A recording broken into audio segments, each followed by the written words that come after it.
네, 알겠습니다.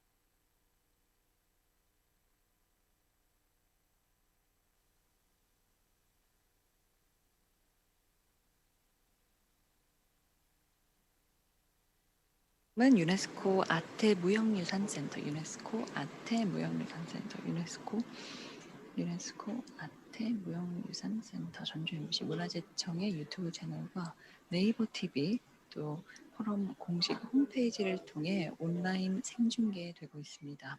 청중 여러분의 많은 참여 관심 부탁드립니다. 세계 무형유산 포럼은 세계 무형문화유산 포럼은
여러분 안녕하세요. Good morning, good afternoon, and good evening, and welcome to the 2020 World Forum for Intangible Cultural Heritage opening ceremony.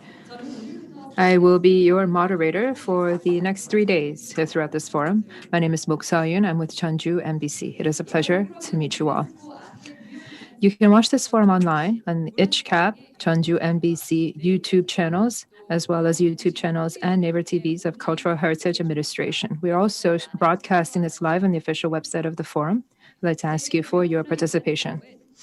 The World Forum for Cultural Heritage, Intangible Cultural Heritage, was held under the theme of ICH in Cities in 2017, ICH in Peace in 2018, ICH in Civic Life in 2019. This year, the 2020 World Forum for Intangible Cultural Heritage is held under the theme of human, nature, and intangible cultural heritage.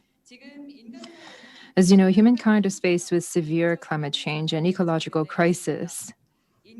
By defining the relationship among humans, nature, and intangible cultural heritage, we can re-explore these values and discuss new ways to better safeguard ICH. This is the first day of the forum, and today we will be listening to a keynote speech delivered by the Assistant Director General for Culture at UNESCO, Mr. Ernesto Otone Ramirez. We will also be hearing from experts from Korea, Micronesia, Switzerland, and the US as part of today's forum. For our audiences, you can submit your questions or comments on our YouTube channel comment section or the forum's website. And we will make sure to deliver your questions and comments for the panel discussion session. We do hope that we can all take this forum as an opportunity to re-examine ourselves standing before nature and realize the true value of ICH, which have a long-standing tradition throughout our history. And with that, we would like to officially begin the 2020 World Forum for Intangible Cultural Heritage opening ceremony. We would first like to begin by hearing the welcome address of Chung Jae-suk, the Administrator of CHA. Good morning, afternoon, and evening. I'm Chung Jae-suk, Administrator of the Cultural Heritage Administration of Korea. The world faces challenges brought on by the COVID-19 pandemic, yet you have made the effort to participate in this international discourse on preserving and transmitting intangible cultural heritage. I thank you all for joining us today. Together with the transmitters of world intangible heritage, all of you, including experts and scholars, have contributed to preserving thus far intangible cultural heritage seamlessly whilst creating differentiated values. However, COVID-19 is now transforming our lives in every aspect. Likewise, many changes we see with the contactless approach, I'm afraid, may have quite a significant impact on the preservation and transmission of intangible cultural heritage. Nevertheless, I'm confident that ICH will embrace these changes in our daily lives and deliver outcomes that encompass yet another noble value. In this context, the 2020 World Forum for Intangible Cultural Heritage will enable us to share the current status of ICH around the world and explore various alternatives to its wise preservation and transmission approaches. Moreover, building on the platform of the world's intangible cultural heritage, this forum will bring together the results of this international discourse to contribute towards policy development of each nation. Although this year's forum is held virtually, I am certain that our commitment and passion for sharing and transmitting the value of intangible cultural heritage will be felt strongly online. I extend my gratitude to those of you who have made this event possible and wish every one of you good health, safety, and happiness. Thank you very much, Administrator Chung Jae-suk of the Cultural Heritage Administration. Next, we would like to hear from the former Minister of Culture, as well as the current Chairperson of the National Assembly Committee for Culture, Sports, and Tourism, Mr. Do Jong-hwan. It is a pleasure to meet you today. My name is Do Jong-hwan. I'm the chairperson of the National Assembly Committee on Culture, Sports, and Tourism. I would like to extend my congratulations to all of you on the 2020 World Forum for Intangible Cultural Heritage, which will be held for 3 days online, beginning with today. Professor Choi Jae-chun has said that the post-COVID humanity will be faced with a completely new, completely different world, a world that no one has experienced before, and we will be known as Corona sapiens. In the midst of the COVID-19 pandemic, humanity is facing a grave challenge, and now more than ever, the relationship between humans and nature is being acknowledged. ICH is passed down across generations to shape our identities, and it is the wisdom that allows communities to respond to the changes in our environment. ICH constantly is recreated through its interactions with nature. However, man made natural degradation and the destruction of our ecosystem are only getting worse, leading to a breaking down of the balance in the interactions between nature and humans. Climate change and natural disasters are threatening our lives. A foundation of cultural heritage that has been passed down across generations is disappearing, and communities are under threat to their existence and their very survival. Professor Choi Jae-chun has said that the answer lies not in a chemical vaccine, but in eco-vaccines. From an ecological point of view, ICH can make a substantial contribution to enhancing the sustainability of our environment. Intangible cultural heritage is a living and breathing a set of elements, and they can be a source for new innovation when we're faced with change. In terms of our future cultural diversity and achieving the sustainable development goals that we have set out, we have to review the role of ICH. This 2020 World Forum for Intangible Cultural Heritage will allow us to look at the case examples of different countries that are enriching people's lives and creating value through ICH. And it will give us the opportunity to redefine the relationship between humans and nature.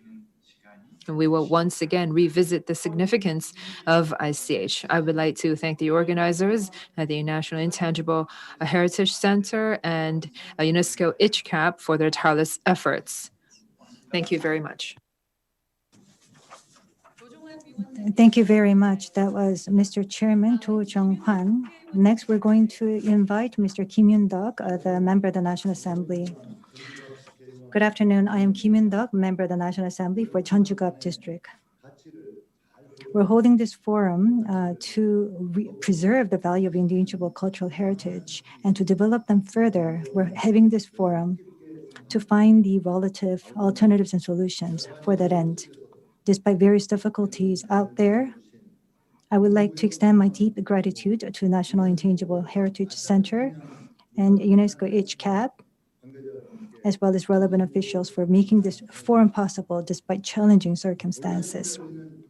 This forum is being held online, and I'm certain that this forum will serve as a venue for us to reflect on the value and significance of intangible cultural heritage and how ICH around the world has affected the human world, and further to explore our path forward. The COVID-19 and climate change are causing great difficulties to all of us. At this critical juncture, I believe that this forum carries greater significance more than ever. In closing, I express my sincere appreciation to scholars from all around the world for their valuable lectures and keynote presentations. And I hope that this forum will continuously evolve as a forum that explores into the future of humanity for many more years to come. Thank you. Thank you very much, Mr. Kim Yoon-duk. With that, we would like to now move on to the mayor of the city of Jeonju for his congratulatory remarks. Hello, I'm Kim Seung-soo, mayor of the city of Jeonju. Congratulations to you on the opening of the 2020 World Forum for Intangible Cultural Heritage. I would like to take this opportunity to thank the organizers at the National Intangible Heritage Center and UNESCO ICHCAP for working so hard despite the difficult circumstances to organize this forum. Last year, the forum was held under the theme of ICH and civic education, which brought me much inspiration. This year, the theme is human, nature, and intangible cultural heritage. The values behind our city's administration are human, ecology, and culture, which corresponds to your forum's theme. I believe that the three elements of humans, nature, and culture can create more happiness for us all and allow for sustainable cities. I would like to once again thank all the organizers for all of your efforts, as well as the presenters and the discussants who will be providing much insight for all of us today. Together with the people of Cheonju, we will all learn and enjoy what is to come from the forum. Thank you. Thank you very much, Mr. Mayor, for your kind words. I would like to express my appreciation once again to all of the distinguished guests for honoring this forum despite their very busy schedules. Next, we are going to be hearing from IHC-related organizations and organizations, institutions, as a congratulatory remark for the opening of the 2020 World Forum for Intangible Cultural Heritage. ICH is a mother of all cultures, the driving force behind cultural development. I offer my sincerest congratulations to the 2020 World Forum on Intangible Cultural Heritage. Warm greetings to you. I am Kim Hyun-soo, Director General of the National Research Institute of Maritime Cultural Heritage. I offer my congratulations to the 2020 World Forum for Intangible Cultural Heritage. This year's forum, I understand, presents human nature and intangible cultural heritage as its overarching theme. In the face of hardships brought on by COVID-19, for our endangered natural ecosystem and intangible cultural heritage, I expect the forum to give us the wisdom to carry on our proud tradition. Once again, my congratulations to the World Forum for Intangible Cultural Heritage. Thank you. I offer my congratulations to the 2020 World Forum on Intangible Cultural Heritage. Due to COVID-19, the forum is being held virtually, yet it gives us a great opportunity to share our thoughts with a wider group of people. Human nature and intangible cultural heritage. That is indeed a pertinent theme for us all living in this COVID era. Thank you. Congratulations to the 2020 World Forum for Intangible Cultural Heritage. This forum is aimed at re-examining the value of ICR amidst the relation among human nature and the environment, exploring various solutions to the global environmental crises. I hope this meaningful event will produce fruitful results and great success. Hello, I'm pleased to meet you all. I congratulate you on the opening of the 2020 World Forum for Intangible Cultural Heritage. I understand that the forum is being held virtually due to COVID-19, yet the theme of human nature and ICR will bring together many experts from all around the world to engage in discourse over the next 3 days, and I look forward to successful outcomes from this forum. Congratulations to the World Forum on Intangible Cultural Heritage. As the world faces the ever-worsening ecological and climate crisis, I believe that intangible cultural heritage will play a pivotal role in resolving these challenges. I hope this forum will provide a venue for productive discussion in that regard, and I congratulate you once again. Hello, I'm artist Nanan. I offer my congratulations to the 2020 World Forum for Intangible Cultural Heritage, Human Nature, and Intangible Cultural Heritage. I believe this theme offers us an important message for this era. The long-standing asset of humanity, intangible cultural heritage, as we stand before nature to seek recovery and sustainability, is key to obtaining important, valuable, and meaningful insights. I congratulate you once again, and I also look forward to your keen interest for the forum. Thank you. So we've just heard from many experts around Korea on their congratulatory remarks and their love for ICH. Now we also would like to listen to some messages from our friends and colleagues overseas. My congratulations to Ms. Chung Jae-suk, as well as our friends at the National Intangible Heritage Center and ICHCAP on the opening of the 2020 World Forum for ICH. I'm glad that the forum can still take place online, and I wish everyone a fruitful time discussing the interplay between human, nature, and ICH over the next 3 days. Thank you. I'm Hwan, Director General of the Quebec Council for Intangible Heritage, and I wish to congratulate ICHCAP for organizing a very important meeting on human, nature, and ICH.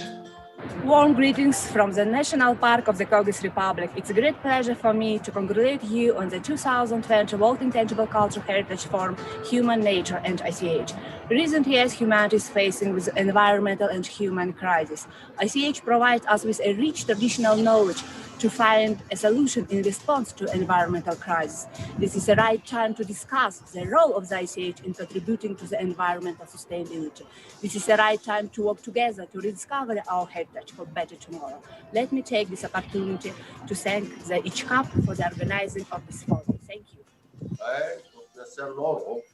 Greetings from Mongolia. I would like to congratulate all the participants of the 2020 ICH World Forum on safeguarding natural cultural heritage of humanity during COVID-19 pandemic. Every success in your life. Hi there. On behalf of the Norwegian safeguarders of intangible cultural heritage, I would like to wish the 2020 ICH World Forum a prosperous event and all the participants best of luck. On behalf of Norwegian Crafts Institute and on behalf of Heritage Alive, the online journal for the accredited NGOs, I would like to congratulate ICHCAP for this wonderful initiative, bringing the world together in a time which is very difficult and very challenging. It's a wonderful job and we really appreciate it. Good luck with your seminar. Dear ICHCAP, dear colleagues around the world, here comes a greeting from the ICH NGO Forum. In a time of COVID-19, it is of great importance to create opportunities that are broad and inclusive as possible to discuss environmental sustainability and ICH. We therefore welcome and congratulate ICHCAP to this online World Forum for ICH. We wish you successful days. Namaskar. This is Ananya from India, banglanatak.com. Congratulations to the National Intangible Heritage Center and UNESCO ICHCAP for organizing this very important forum for deliberations on human, nature, and cultural heritage. The pandemic has devastated the world. At the place where I live, Kolkata, we saw the most severe cyclone in 100 years, Amphan. We have to look at our cultural heritage for getting assets for building resilience. So I look forward to this webinar. Best wishes. Thank you. Kuzuzangpo, greetings from Bhutan, the world's only carbon negative country where nature shapes all aspects of our life. The COVID pandemic has given us a fresh opportunity to live our culture of immersing in nature, finding joy in its beauty, and being in the awe of the natural surroundings, from majestic mountains and astounding forests to the perfection we see in the petals of a flower. I wish you a successful conference on nature and culture, two of the most universal and free source of joy and happiness we have in our challenging times. Now we are struggling in time of severe disaster caused by nature and ourselves. But I believe it's time when resilience and creativity, the root of elements of intangible cultural heritage, will lead us through the way through this pandemic. I warmly congratulate all the colleagues around the world.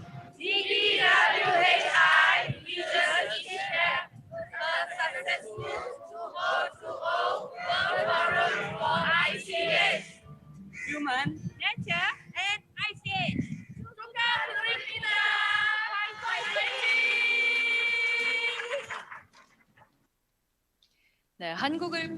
So, including Korea, we have received these warm messages and video messages from all around the world. So we thank you very much.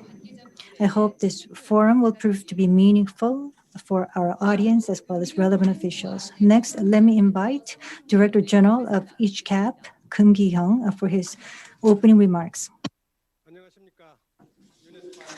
Good morning, good afternoon, and good evening. I'm Kim Gi-hyun, the Director General of the International Information and Networking Center for ICH in the Asia-Pacific region. I would like to thank Ernesto Otone Ramirez, Assistant DG for Culture at UNESCO, Professor Choi Jae-chan, Chair Professor at Ewha Women's University, and all our presenters, moderators. Thank you to everyone for your support. And of course, I would like to take this opportunity in particular to thank the organizers at the Cultural Heritage Administration and the National Intangible Heritage Center for all your support. COVID-19 has made this year very challenging indeed. I almost find it hard to remember the offline events that we held last year where we met together in person to share our ideas. Now everything is held virtually. This tells us that we often take things for granted and that we don't know what we have until it's gone. It is said that the opposite of giving thanks is to take something for granted. We've taken so many things for granted, both in the past and even now. Nature and culture have been things that we've always taken for granted, when they are in fact things we must cherish and gratefully pass on to our future generations. Sustainable development is really something that is pursued from a place of gratitude, in my opinion. The 2020 World Forum in ICH will discuss cultural sustainability and environmental sustainability from a place of gratitude. This year's forum will look at our intangible cultural heritage as core elements to achieve sustainability and find wisdom from nature and the universe so that we can deal with the current challenges. The 3-day forum will allow us to look back at the past and take stock of the present while redefining the future. This will be an important opportunity for us to do so, and I ask for your support and encouragement until the very end. COVID-19 is widespread, but we will never despair. We will overcome, and we will engage in solidarity, and we will take this opportunity to spread this message of hope to the world. Thank you very much. Thank you very much, Director General Kim Gi-hyun. Next, Mr. Otone Ernesto Ramirez, Assistant Director General for Culture of UNESCO, will deliver his keynote speech on the topic of redefining the relationship between humanity and nature. I very much look forward to his speech. Let's now invite Mr. Otone for his speech.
Excellencies, ladies and gentlemen, it is my great pleasure to join you today on the occasion of the 2020 World Forum for Intangible Cultural Heritage. I will first like to congratulate the organizers for their tireless efforts to make this year's forum a reality. The Korean National Cultural Heritage Administration, together with the International Information and Networking Center for Intangible Cultural Heritage in the Asia-Pacific region, have been important partners to UNESCO over the years. They have promoted awareness of the 2003 Convention and supported communities, universities, and NGOs in networking and exchanging knowledge on intangible cultural heritage. This year's World Forum testifies to your capacity to foster regional and international dialogue and cooperation on the key themes in the field of intangible cultural heritage. Climate change, biodiversity loss, and the rising number of natural hazards represent some of the most pressing issues of our time. Meeting these challenges will require new ways of thinking about our actions and our relationship to the planet. And key to this, appreciating the interdependence between people, nature, and culture. Intangible cultural heritage, or living heritage, connects people, nature, and culture. It encompasses, among other things, knowledge and practices concerning nature and the universe that communities has developed in close interaction with their natural environment. These may include, for instance, knowledge about local flora and fauna, traditional farming techniques, healing systems, seasonal rituals, initiation rites, cosmologies, and specific oral traditions and expression that communities pass one from generation to generation. Living heritage is continuously evolving and changing. It underpins our identity and shapes who we are, what we value, and how we see and act in the world today. In the current Anthropocene era, the safeguarding of intangible cultural heritage has never been more important. Many intangible cultural heritage elements are directly linked to the natural environment. In Kenya, for example, the Mijikenda people attach spiritual and cultural significance to sacred forests called kayas, where their ancestors are believed to have lived. The kayas contain burial areas and shrines essential for the enactment of rituals that Mijikenda perform for successful harvest and the good health and well-being of the people.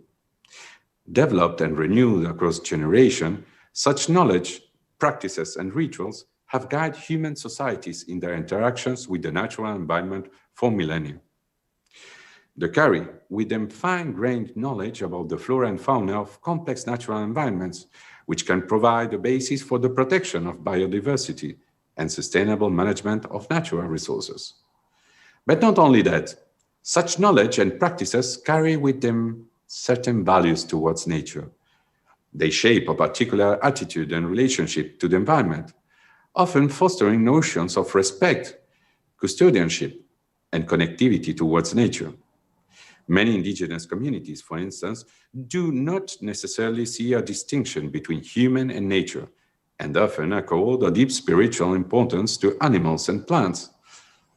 Understanding and promoting these different values through the safeguarding of intangible cultural heritage will be essential in the coming years to facilitate the adoption of responsible behaviors towards the environment and participatory process towards its management. In a world increasingly focused on growth and consumption, the practices, knowledge, and lifestyles developed by local communities as part of their intangible cultural heritage can help us think about new ways of building a sustainable relationship with this planet and living in closer harmony with nature. The shift in thinking is needed now more than ever. This year, the coronavirus pandemic revealed, on a dramatic and global scale, our interdependencies and connections. Our common destiny as human beings living on this planet depends on each other. We need biodiversity for our economy, our food, our well-being, and it is our responsibility to care for this earth together and to pass it on to future generations. Intangible cultural heritage can help orient us towards finding sustainable solutions to such complex and pressing challenges.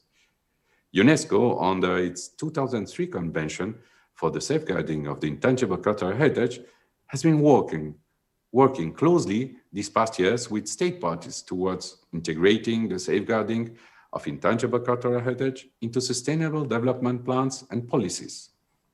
In 2015, The governing bodies of UNESCO 2003 Convention adopted a set of new provisions recognizing the relationship between intangible cultural heritage and sustainable development. Meeting these goals will require an interdisciplinary collaborative approach. UNESCO's cross-cutting mandate in the natural and social science, culture, education, and communication make it uniquely able to explore the diverse way in which nature and culture are mutually reinforcing and interlinked.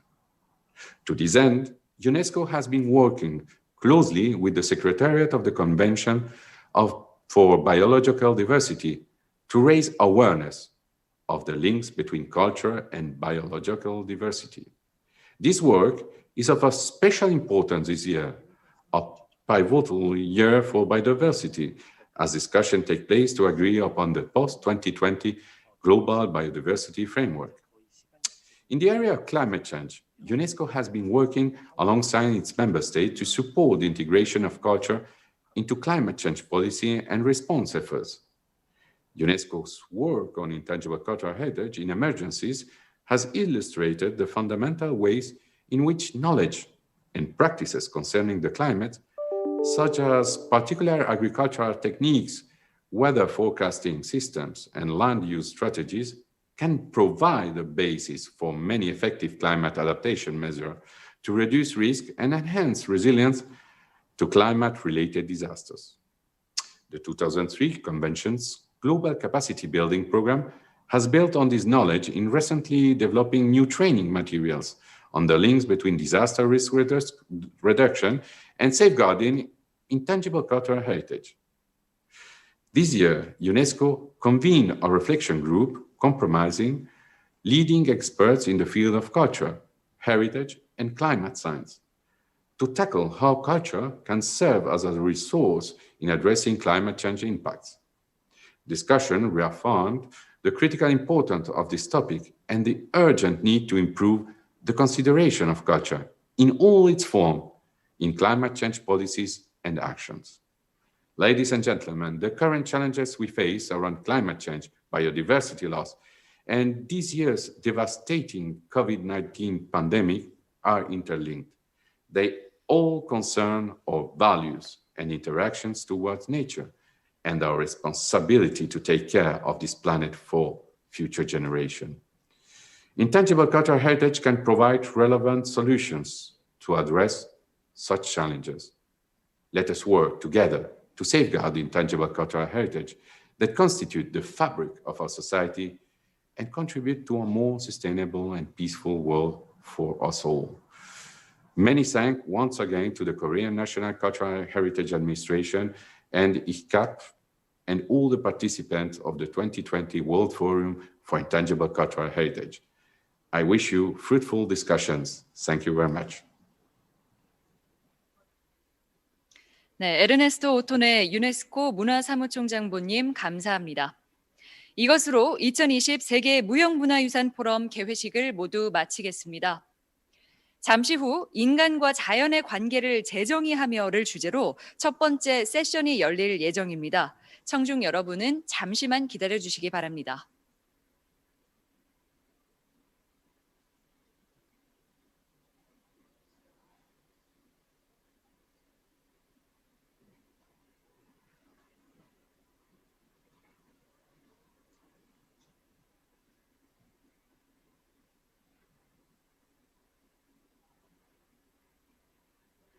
그럼 지금부터 인간과 자연의 관계를 재정의하며를 주제로 세션을 시작하도록 하겠습니다. 이번 세션의 좌장을 맡아주신 천진기 전 국립민속박물관장님 모시겠습니다. The former director of the National Folk Museum of Korea.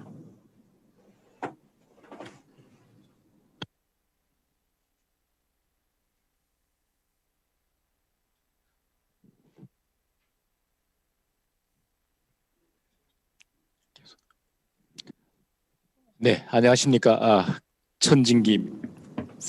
Good morning, good afternoon, and good evening. My name is Chun Jin-ki. Because of COVID-19, we've seen a huge crisis impact us both in terms of our society and our economy. And intangible cultural heritage is not immune from this crisis. We've seen social distancing and physical distancing, and this has made it very difficult for the transmission of ICH and for the enjoyment of ICH by the public. This has shut down performance arts. Those performers in traditional performance arts, the transmitters, are unable to continue with their practice. However, despite this moment of crisis to ICH, we see that this is becoming a source of creativity and vitality. And through various virtual online ways, we are seeing how ICH is being transmitted across many different people. In fact, today we are having this online forum, which I believe is a testament to the different possibilities for safeguarding ICH in this COVID era. We're now going beyond a contactless world or an untapped world to go to an on-tact world, spelled with an O-N, because this mobile online platforms that we're using to overcome this COVID-19 crisis is a way for us to really provide in-depth and immersive experiences on what we want to discover. We want to go beyond time and space constraints. If we can go beyond the limitations of time and space, then we humans will enter into a realm that is governed by the gods. This online forum, I believe, is a way for us to overcome the limitations of time and space. And this is an online forum that would allow us to go beyond those constraints. We have presenters and discussants from around the world. We will engage in a contactless experience to talk more about human nature and intangible cultural heritage. The theme of this session is redefining the relationship between humanity and nature. We're facing this grand scale of Mother Nature. We want to try to take this opportunity to really examine where we stand in terms of ICH. There's climate change and ecological crisis that we are confronting. We want to take stock of that situation and also look at different case examples where ICH has been safeguarded despite many different forms of crisis. The first presentation under this session will be given by Dr. Park Pum-soon, who is the director of the Center for Anthropocene Studies at KAIST University. Dr. Park is also a professor at KAIST University at the Graduate School for Science and Technology and Policy. He is the director of the Center for Anthropocene Studies. He looks at policy matters between science and governance from a historical perspective and a comparative perspective. He received a doctorate at Johns Hopkins University and also worked at a postdoc at the NIH. We will now listen to Dr. Park in his presentation. Please give him a warm round of applause. 안녕하십니까. 카이스트 인류세 연구센터의 박범순입니다. 이렇게 귀한 자리에 초청해 주셔서 감사드립니다. 제가 먼저 그 화면 공유를 하겠습니다. 네.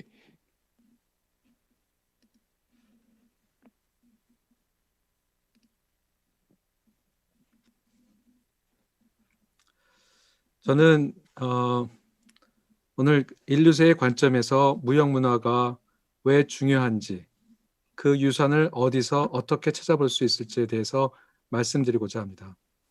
인류세라는 용어를 생소하게 느끼실 분도 계실 텐데요. 인류세는 인류의 시대 또는 인류의 세기를 뜻하는 지질학적 용어입니다. 인간의 활동으로 인해 지구의 변화가 마치 대규모 화산 폭발, 운석 충돌에 비견될 정도로 너무 커져서 이제 새로운 지질 시대를 구분해서 봐야 한다는 관점에서 출발했습니다. 이 개념은 대기화학자인 파울 크리촌이 2000년에 제안해서 처음에는 과학계 안에서 퍼지고 이어서 인문사회, 문화예술 여러 분야에 빠르게 퍼졌습니다. 현재 지질학계에서는 이 개념을 공식적으로 채택할 것인지에 대해서 논의하고 있는 중입니다. 오늘 이 자리에서는 기후위기, 생태 파괴 등을 포함한 지구의 행성적 위기를 가르치는 것으로 생각하시면 될 것 같습니다. 이 사진은 아마도 신문지상을 통해 보신 분들이 계실 텐데요. 미국 우주항공국 나사가 지난 1월과 2월 중국 상공에서 온실가스 주범 중의 하나인 이산화 질소의 양을 찍은 것입니다. 확연히 달라진 것을 볼 수 있죠. 이 사진이 주는 메시지는 단순하지만 강합니다. 바이러스와 This photograph presents us with a very clear message where we see that there are these different elements that exist between the organisms and non-organisms, and they can really impact our society and our economy as a whole.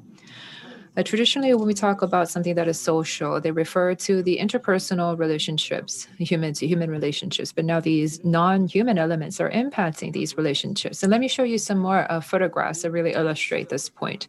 This looks like a parking lot for airplanes, which is in fact an airport.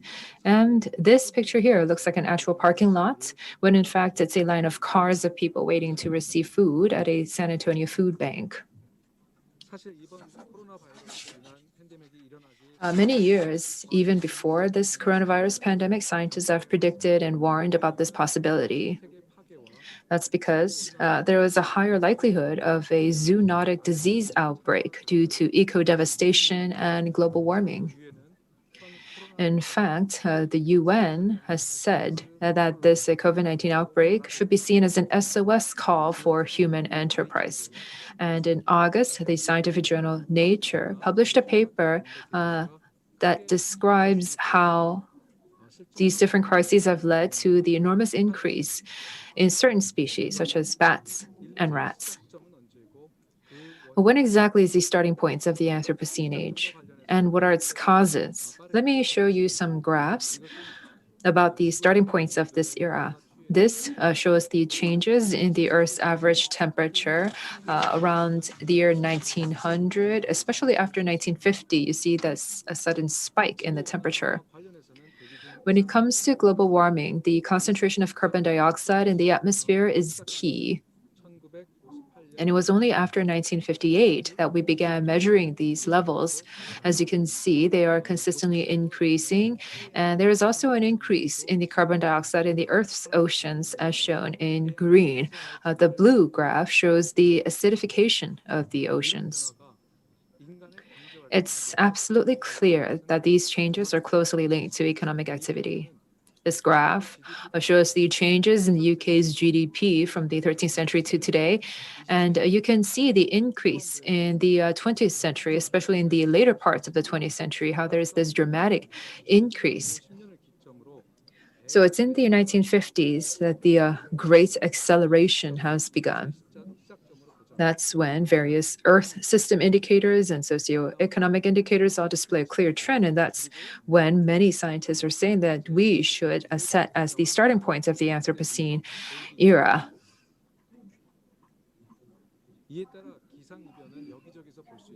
We see erratic climate change patterns, and we see plastics, chicken bones, and radioactive materials found and caught in our geology. Discussions in the Anthropocene are not only held in academia, but also among the public. This is the cover that you see in the UK magazine Economist in 2011. It's a current events magazine, and it says, "Welcome to the Anthropocene." It stresses how we have changed the way the world works, so now we must change the way that we think. How should we change the way we think? Thus far, we experienced modernization, industrialization, urbanization, westernization, and these were accepted universally and were seen as something positive, progressive, and even necessary.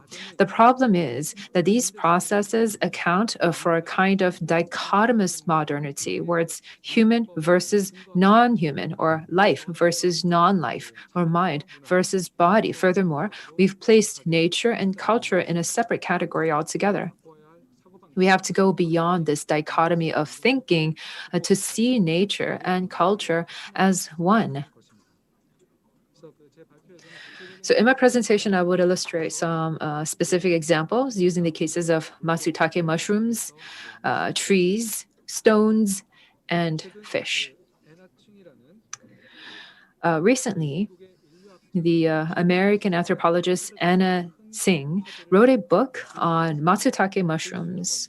And this book was quite sensational. That's because anthropologists typically deal with humans, villages, or tribes, not a non-human element such as a mushroom. The book starts out in a new light as well. It asks, what would you do if the world were to come to an end? And the author says that she will go for a walk. And if she's lucky, she hopes to find some mushrooms. That's how she begins the discussion. But why mushrooms?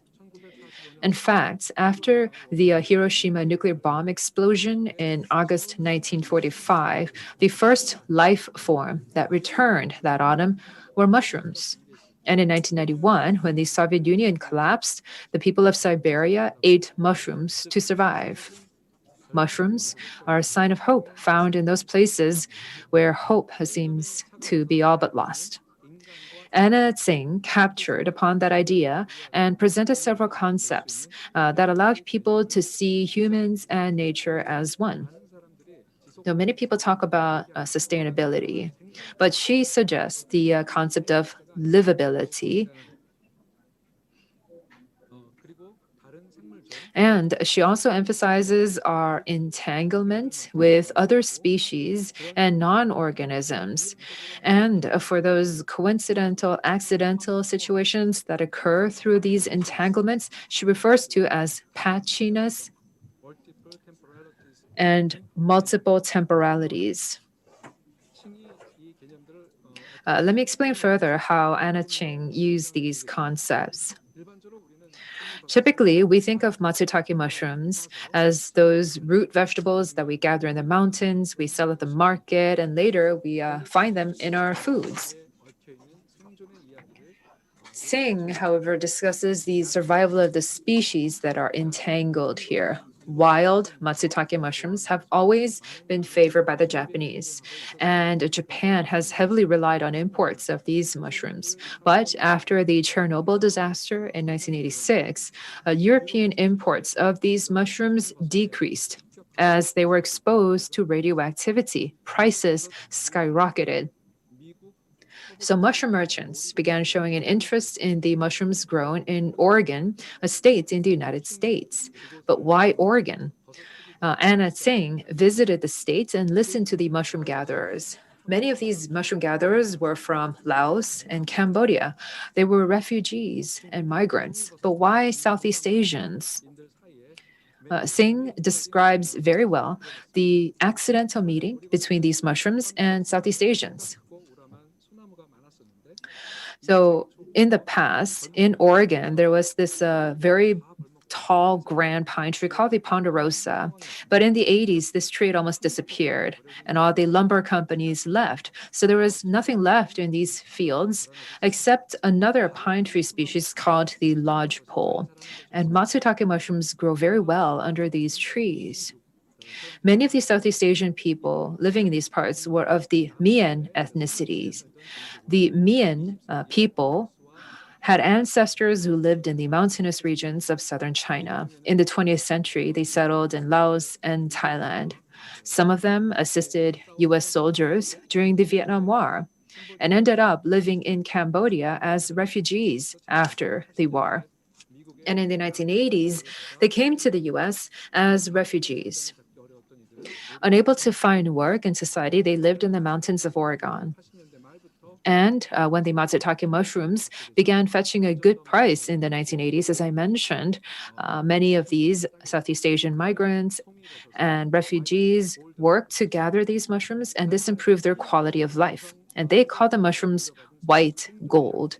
The intangible knowledge and wisdom of survival, of digging for mushrooms and learning not to get lost in the mountains really worked in the favor of these Mian ethnic peoples.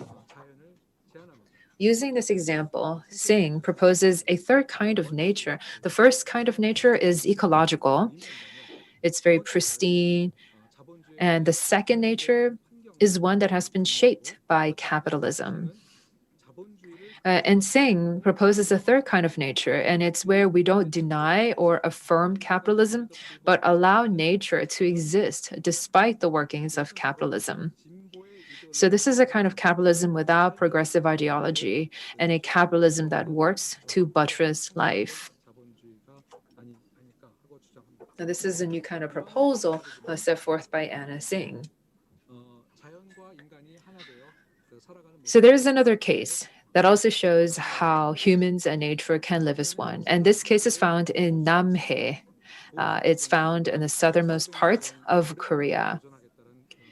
In Namhae, there are 31 protected trees. Most of these trees are designated as protected species because they're very old, hundreds of years old. But they are also protected from storms and other natural disasters and bring people together as one. In fact, some of the villagers call these trees grandpa tree or grandma tree. The Tangsan Festival and the tug of war game showed this very well. In the first full moon day of the year, based on the lunar calendar, the villagers in the upper village gather by their sacred tree to engage in a memorial rite. And the villagers of the lower village also gather at the other sacred tree in a ritual service. Then they engage in a tug of war game. And this is to celebrate the year's harvest and pray for a full harvest the next year. Villagers can gather and participate in a spirit of goodwill. Recently, an art project titled Guardians of the Village, the Protected Trees of Namhae, was planned, inviting artists and architects to participate. And the description here is very interesting. The protected trees of Namhae are a record of long life and also a connector of the community's wishes to the greater nature. They protect the weak and vulnerable humans from nature. And there's a piece in this exhibition called Branches, where the branches of the trees have been connected. And there's a separate piece in the exhibit show there's several portraits of the villagers. These two works show better the connection between humans and nature. Next are the tsunami stones of Japan. After the Fukushima disaster of 2011, the village called Aneyoshi did not suffer any damage from the tsunami. The village of Aneyoshi has many tsunami stones that have been kept across generations. Some are hundreds of years old, so the letters cannot be read, they're not legible, but most of them were set up before the massive tsunami in 1896. There are warnings here that say, do not build any houses below this point. The schools in Aneyoshi also teach children about the dangers of tsunamis. You would see that some of the newer ones are built here and kept here next to some of the older stones. Despite that, a large wall was erected by the beach to prevent against future tsunamis, and this is almost completed. So you would see that this is where ancient ICH and modern technology come together. Lastly is the example of the custom of Amazonian indigenous peoples who live in Brazil. And this scene here that you see is from an exhibition held at the Seoul Ilmin Museum last year. It dates back to 2019, and it's titled Dear Amazon Anthropocene. This scene in particular is from a 2016 documentary by Jonathan G. Andrigi. So it shows here that the indigenous people share a relationship with fish that goes beyond human and human relationship. It's a form of a coexistence. Through this, the artist sought to do away with the stereotypes of a human-centered worldview. So we can consider this when it comes to why intangible cultural heritage is important in the Anthropocene era. Firstly, ICH is important in overcoming the dichotomies in our modern world. For a long time, we have engaged in customs of living together with nature. And we have to think about the actions that are relevant to more than human beings. And the recovery of biodiversity has to do with the preservation of cultural diversity as well. In this part in particular, the recovery of biodiversity is something that the scientists who are calling for the Anthropocene era really believe to be urgent. I think that the keynote speaker has also stressed this in his keynote speech as well. Lastly, I want to stress that ICH can be a huge help in allowing us to sense and detect Anthropocene crises like the climate crisis and figure out alternatives. With that, I would like to end my presentation. Thank you. Thank you very much, Dr. Park. That was actually our first presentation. So he has raised some questions and given some comments towards the end of his presentation. In fact, he made 3 very salient points, and I think that they're very relevant to the whole theme of this forum. Man-made activities have impacted our world, and the starting point of this man-made era is called the Anthropocene era. We are well aware of the massive impact that man-made activities have brought to our world. We are seeing a lot of confusion and disasters. Because of that, I think that that was what the professor was alluding to at the end of his presentation. And ICH can be an important key for us to explore some alternatives going forward. So we'll begin our second presentation. So the title of the presentation is Sustainable Agriculture in Nature, Micronesian Agroforestry. We're going to have Mr. Francis Vreg to present.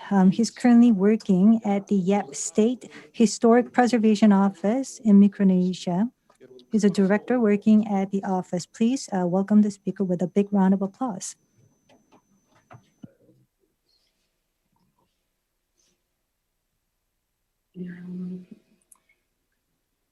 Yeah, thank you all, and welcome to the 2020 ICH conference.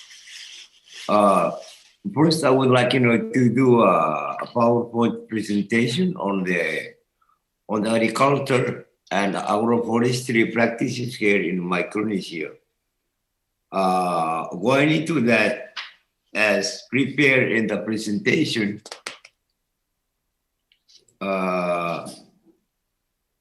I'm just going to briefly talk about the Micronesian geography, which consists of the volcanic islands and small islands or atolls. And Micronesia is one of the Pacific island groups consisting of Micronesia, Melanesia, and Polynesia.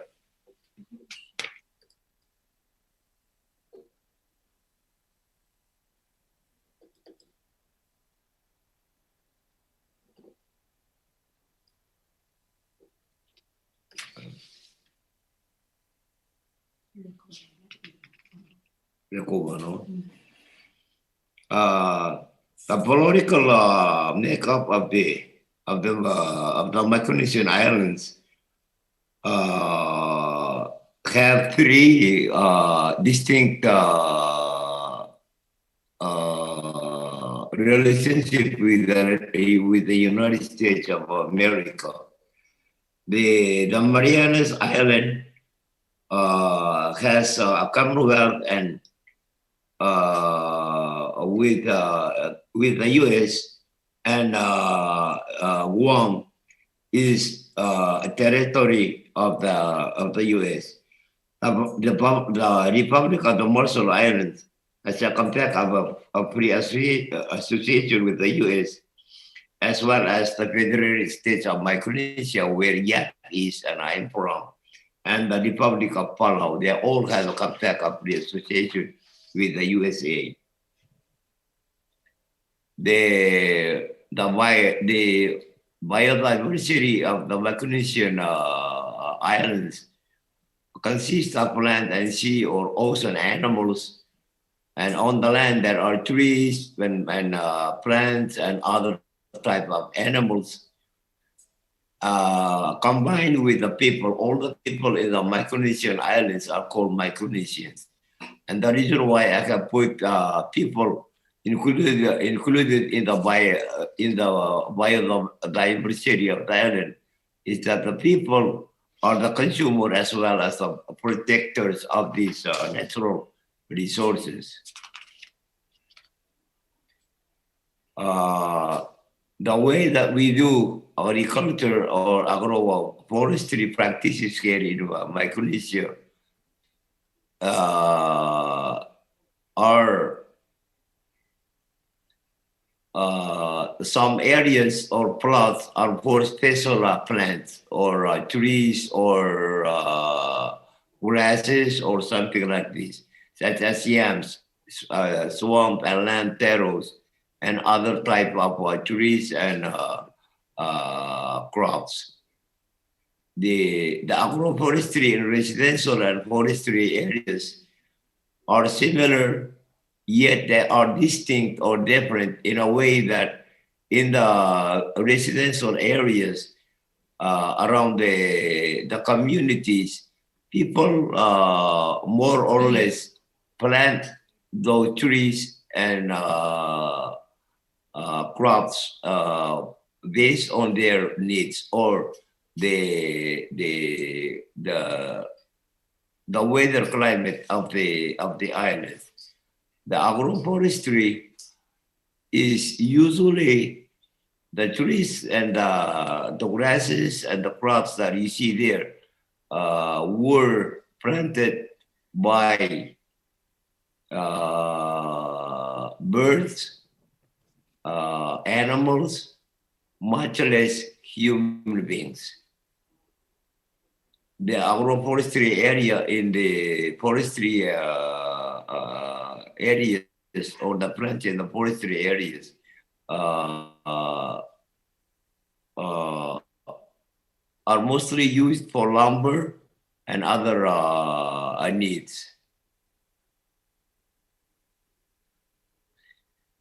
The purpose of agricultural or agroforestry practices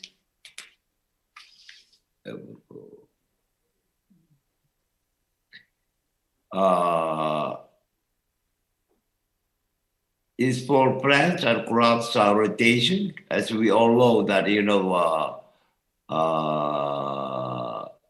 when certain trees or plants die, then other type of trees or plant can grow better in that area.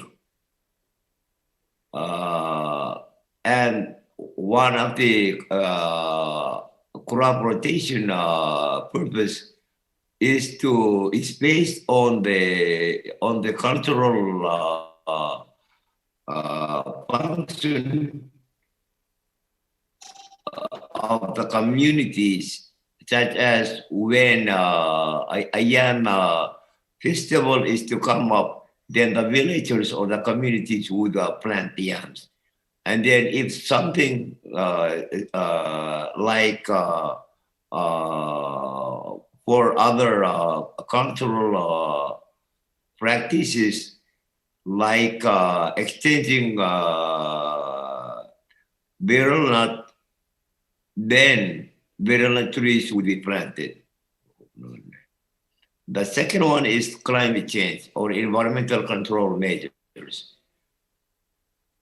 Because the Micronesia is in the tropics, it rains a lot. And so the trees and the grasses, the crops, do contribute to the control of erosion from the land onto the water.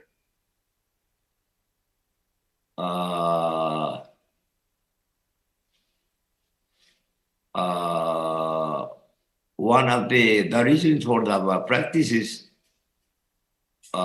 is to conserve natural resources, and that is for food, for human beings as well as for animals.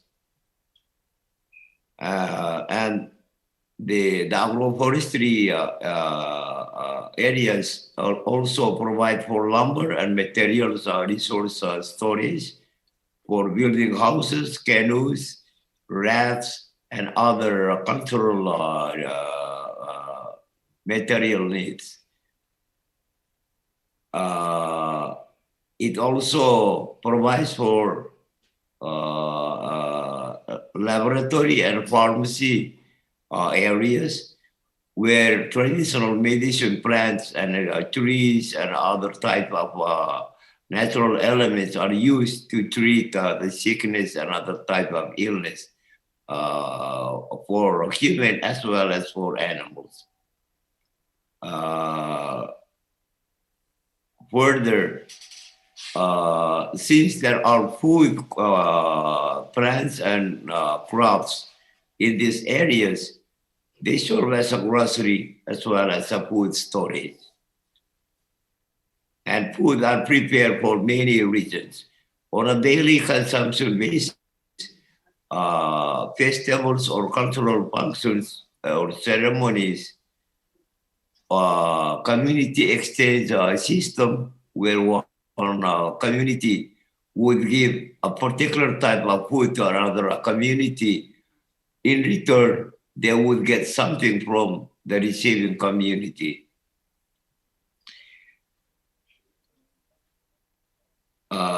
Communities are able and accessible to these natural resources for cultural practices such as inyap. Sometimes birlas are exchanged for coconuts, or taros are exchanged for fish. And so these are the natural reserves developed by human beings in this island.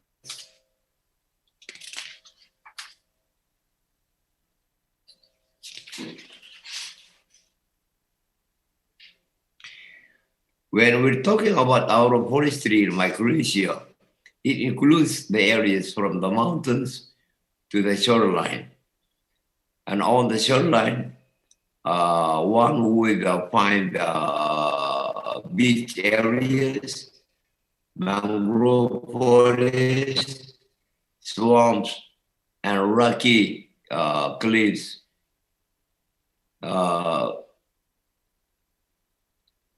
And as I briefly mentioned before, besides human planters and harvesters, both birds and other land-based animals, such as fruit bats, crows, and other types of birds and animals eat and disturb the seeds and nuts of trees and plants from the mountain to the shoreline. Winds and river streams also contribute to the distribution of seeds and nuts, which they grow on the banks of the river or streams or wash back to the shore, and then they grow from there.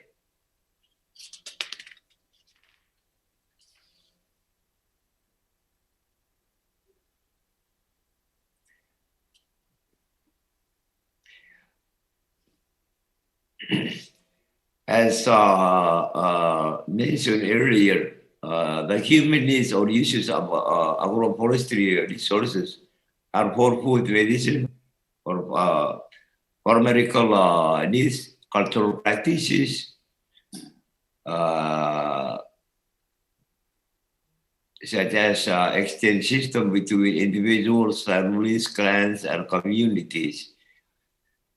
And unfortunately, Dr. Margie Fernando is not able to be with us today, but she was one of the first that shared with certain government bodies, entities, agencies, and people that birds, especially fruit bats,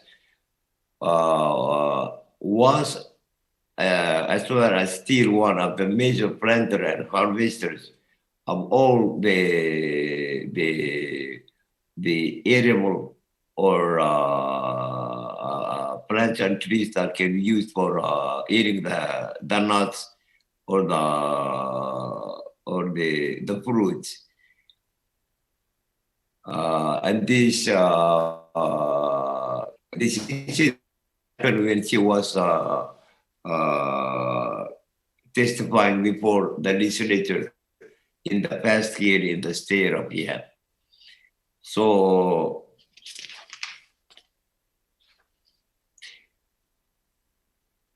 with the introduction of Western concepts, practices, and technologies, agriculture and agroforestry landscapes, resources and practices are threatened, affecting the social and cultural way of life and natural resources of Micronesia.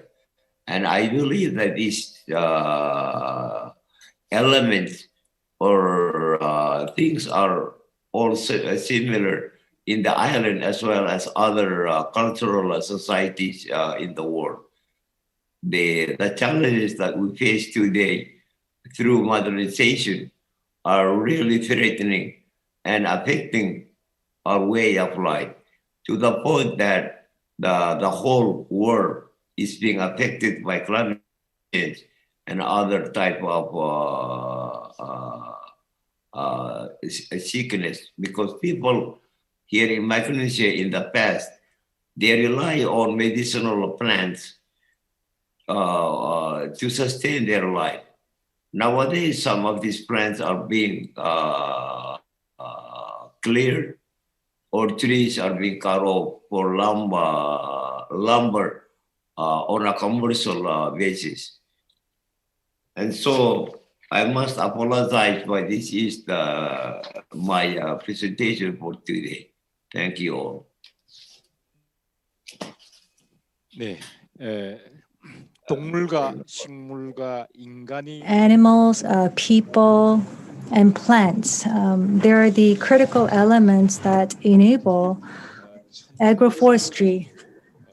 So over the course of 1,000 years, Micronesia has been involved in agroforestry, and that also serves as a pivotal, that actually serves a pivotal role in preventing flood.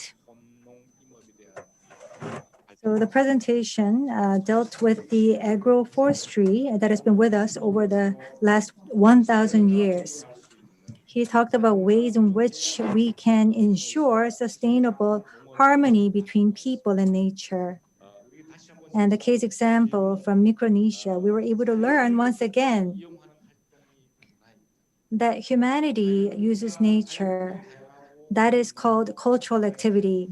There are diversities in terms of culture and also the natural environment that faces them. We have to have a better and wiser use of nature. Otherwise, the world will become sicker than ever. As a solution to climate change and other challenges around the world, I believe that we need to understand the value of intangible cultural heritage.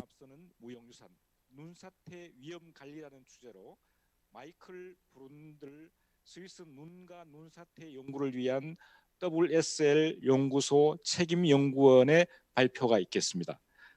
마이클 브룬들 박사는 루트비 막시밀리안 위넌 대학 출신으로 지리학자입니다. 스위스 지리 연방 공과대학에서 설수문학, 그러니까 눈물에 관한 눈의 물리죠. 설수문학으로서 박사학위를 받으셨고 20년 이상 위험 평가, 조기 경고 시스템 및 경감 대책에 대한 비용 편익 분석을 초점을 두고 자연재해 위험 관리 분야에서 일하고 있습니다. 아마 최근에 한반도에서도 한국에서도 We have seen him study this topic, and he has over 20 years of experience on snowslides and avalanches.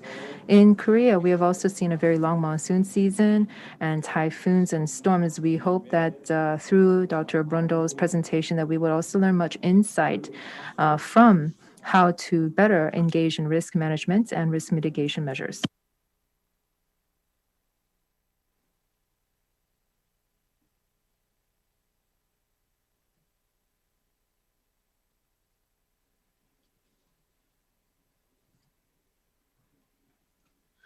Good morning, ladies and gentlemen. Thank you for the kind invitation to this talk and to this conference.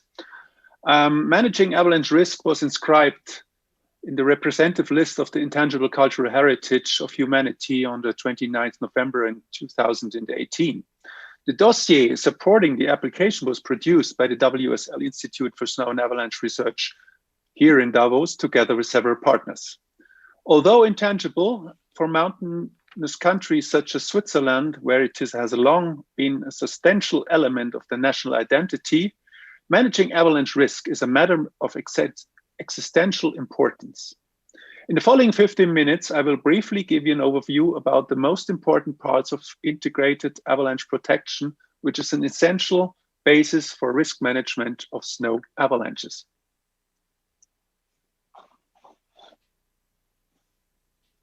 If we talk of avalanches, which is a mass of snow coming down a hill, we can distinguish between several types of avalanches. On the one side, we have slab snow avalanches, which are typical with a fracture line.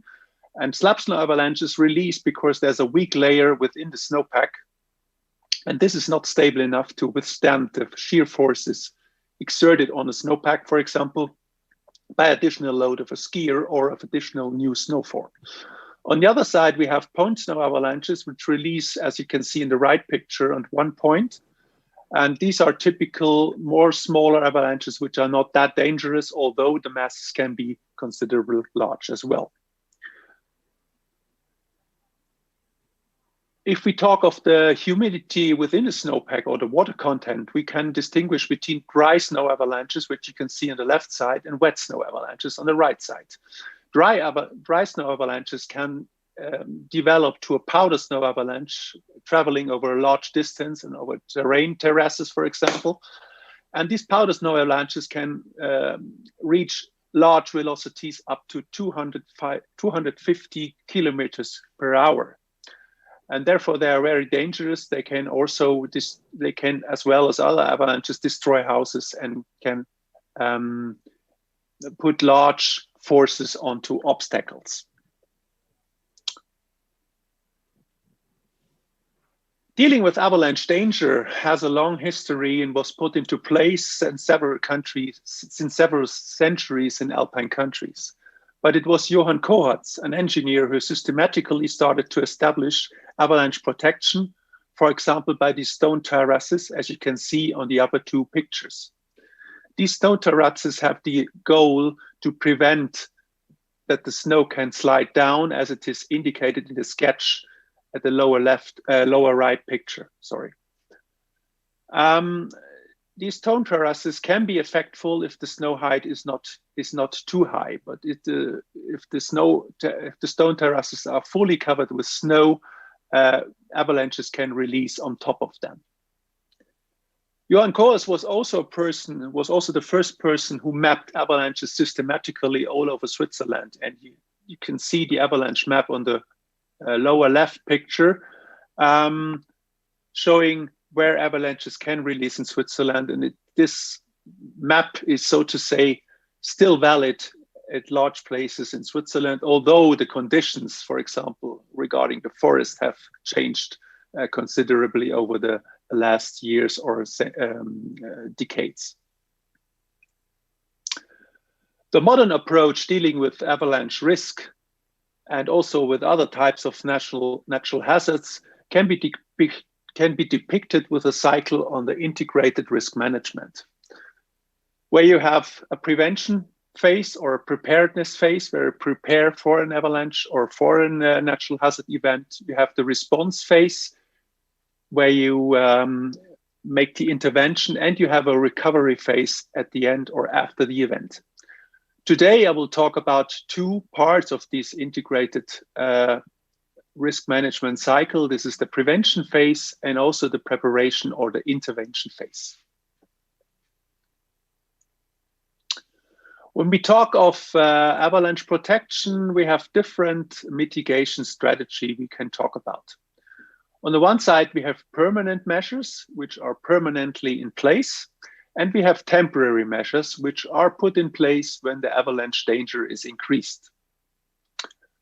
On the other side, we have also active and passive mitigation strategies. Active measures are if you they influence the course of the process, and the passive measures are those measures where you are where you put those objects or persons which are a danger out of the endangered area.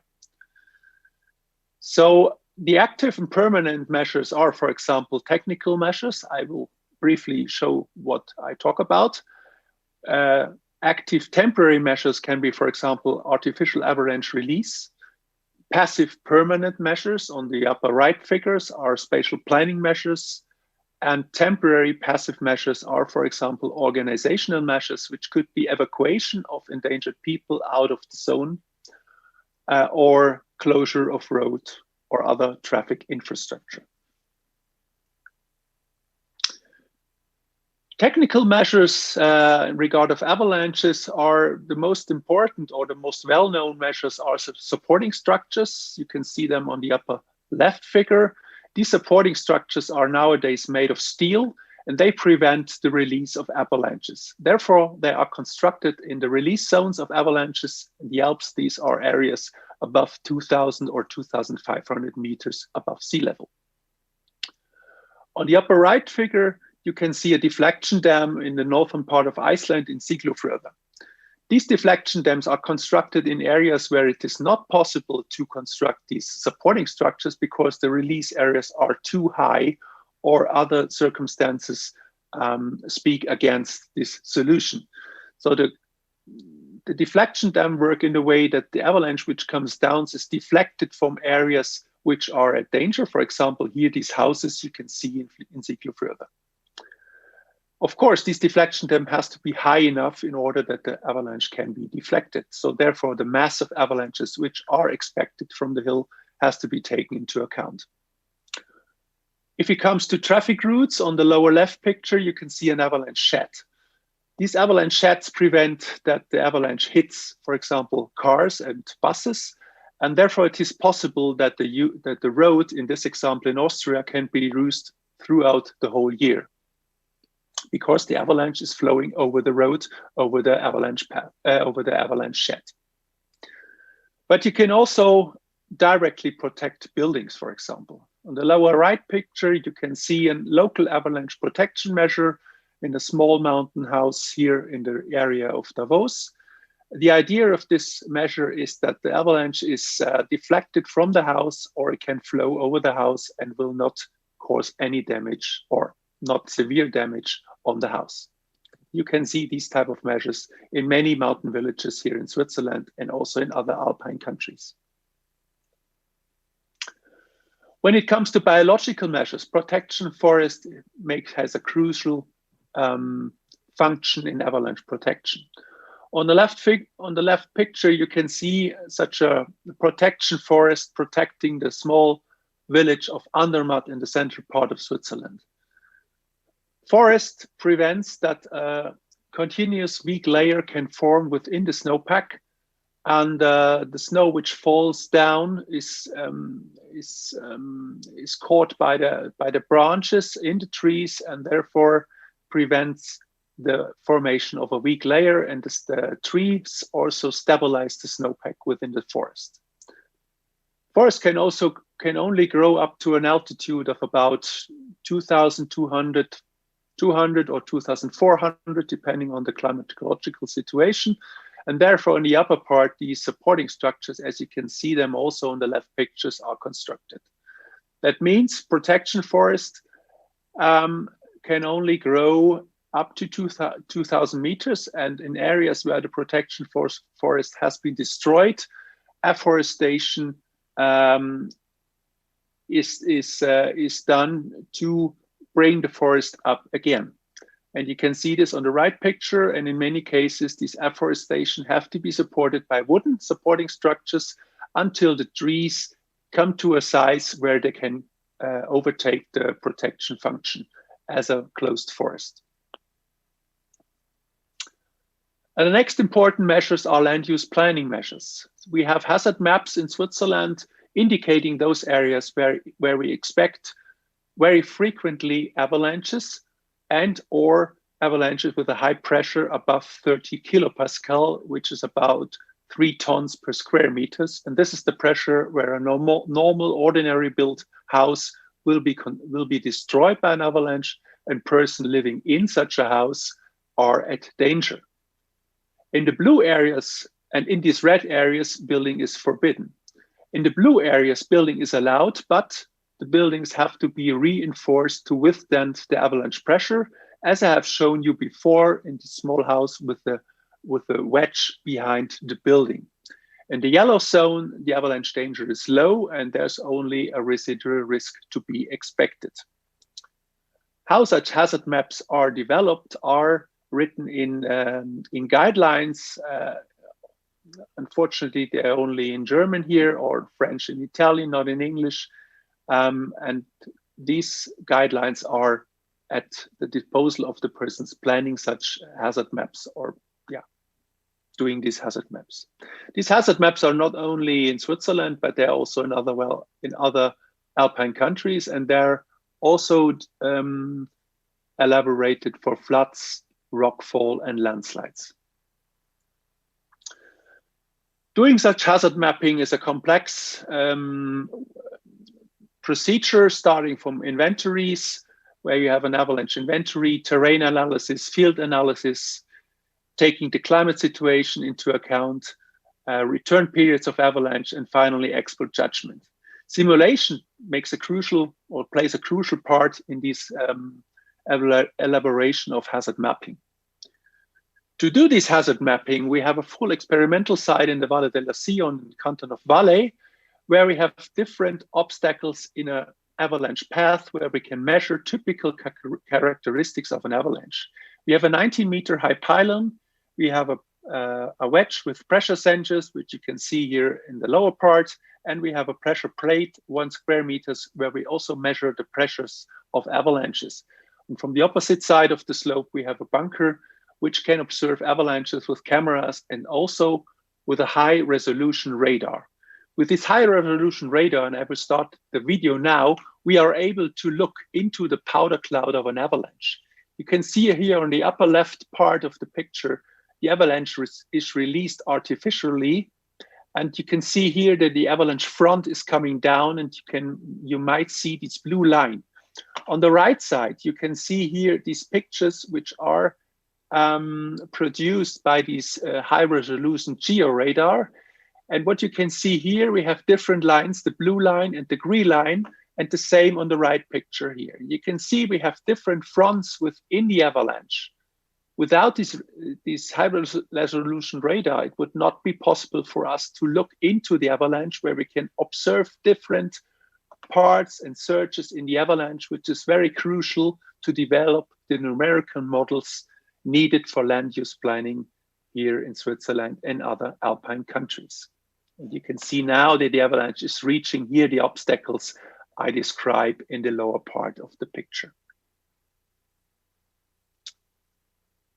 Another measure is artificial release of avalanches. In ski resorts, above roads, and in special situations, also above settlements, avalanches can be artificially released in order to prevent large catastrophic avalanches which might cause damages. This can be done by helicopter, this can be done by hand, or in the last 20 years, a new technology developed where you can release avalanche artificially from the valley. You have here such a system, and the explosives are stored in the upper part of this tower, and I'll show you the video now. And you see it's exploding above the avalanche, or above the snowpack, and therefore an additional force is put onto the snowpack, and this will release an avalanche. Very important, and as a basis for organizational measures, are the avalanche filter. We have different sources of information like data from observers, snow profiles, automatic stations, weather reports, and feedback from the terrain. And these data are analyzed regarding the weather, the snowpack, and the terrain in order to make estimations or assumptions on the snowpack stability, on the distribution of avalanche-prone locations, and the size and type of avalanches.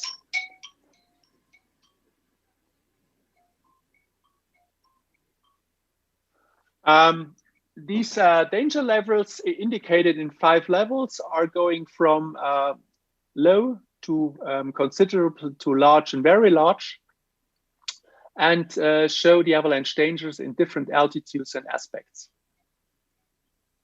What we can also do is alarm systems, like for example here the avalanche radar, which shows automatically, or which allows to automatically observe avalanches. If, for example, an avalanche is released from here, it's measured by the radar, and it's also coming further down, the road is automatically closed by a traffic light.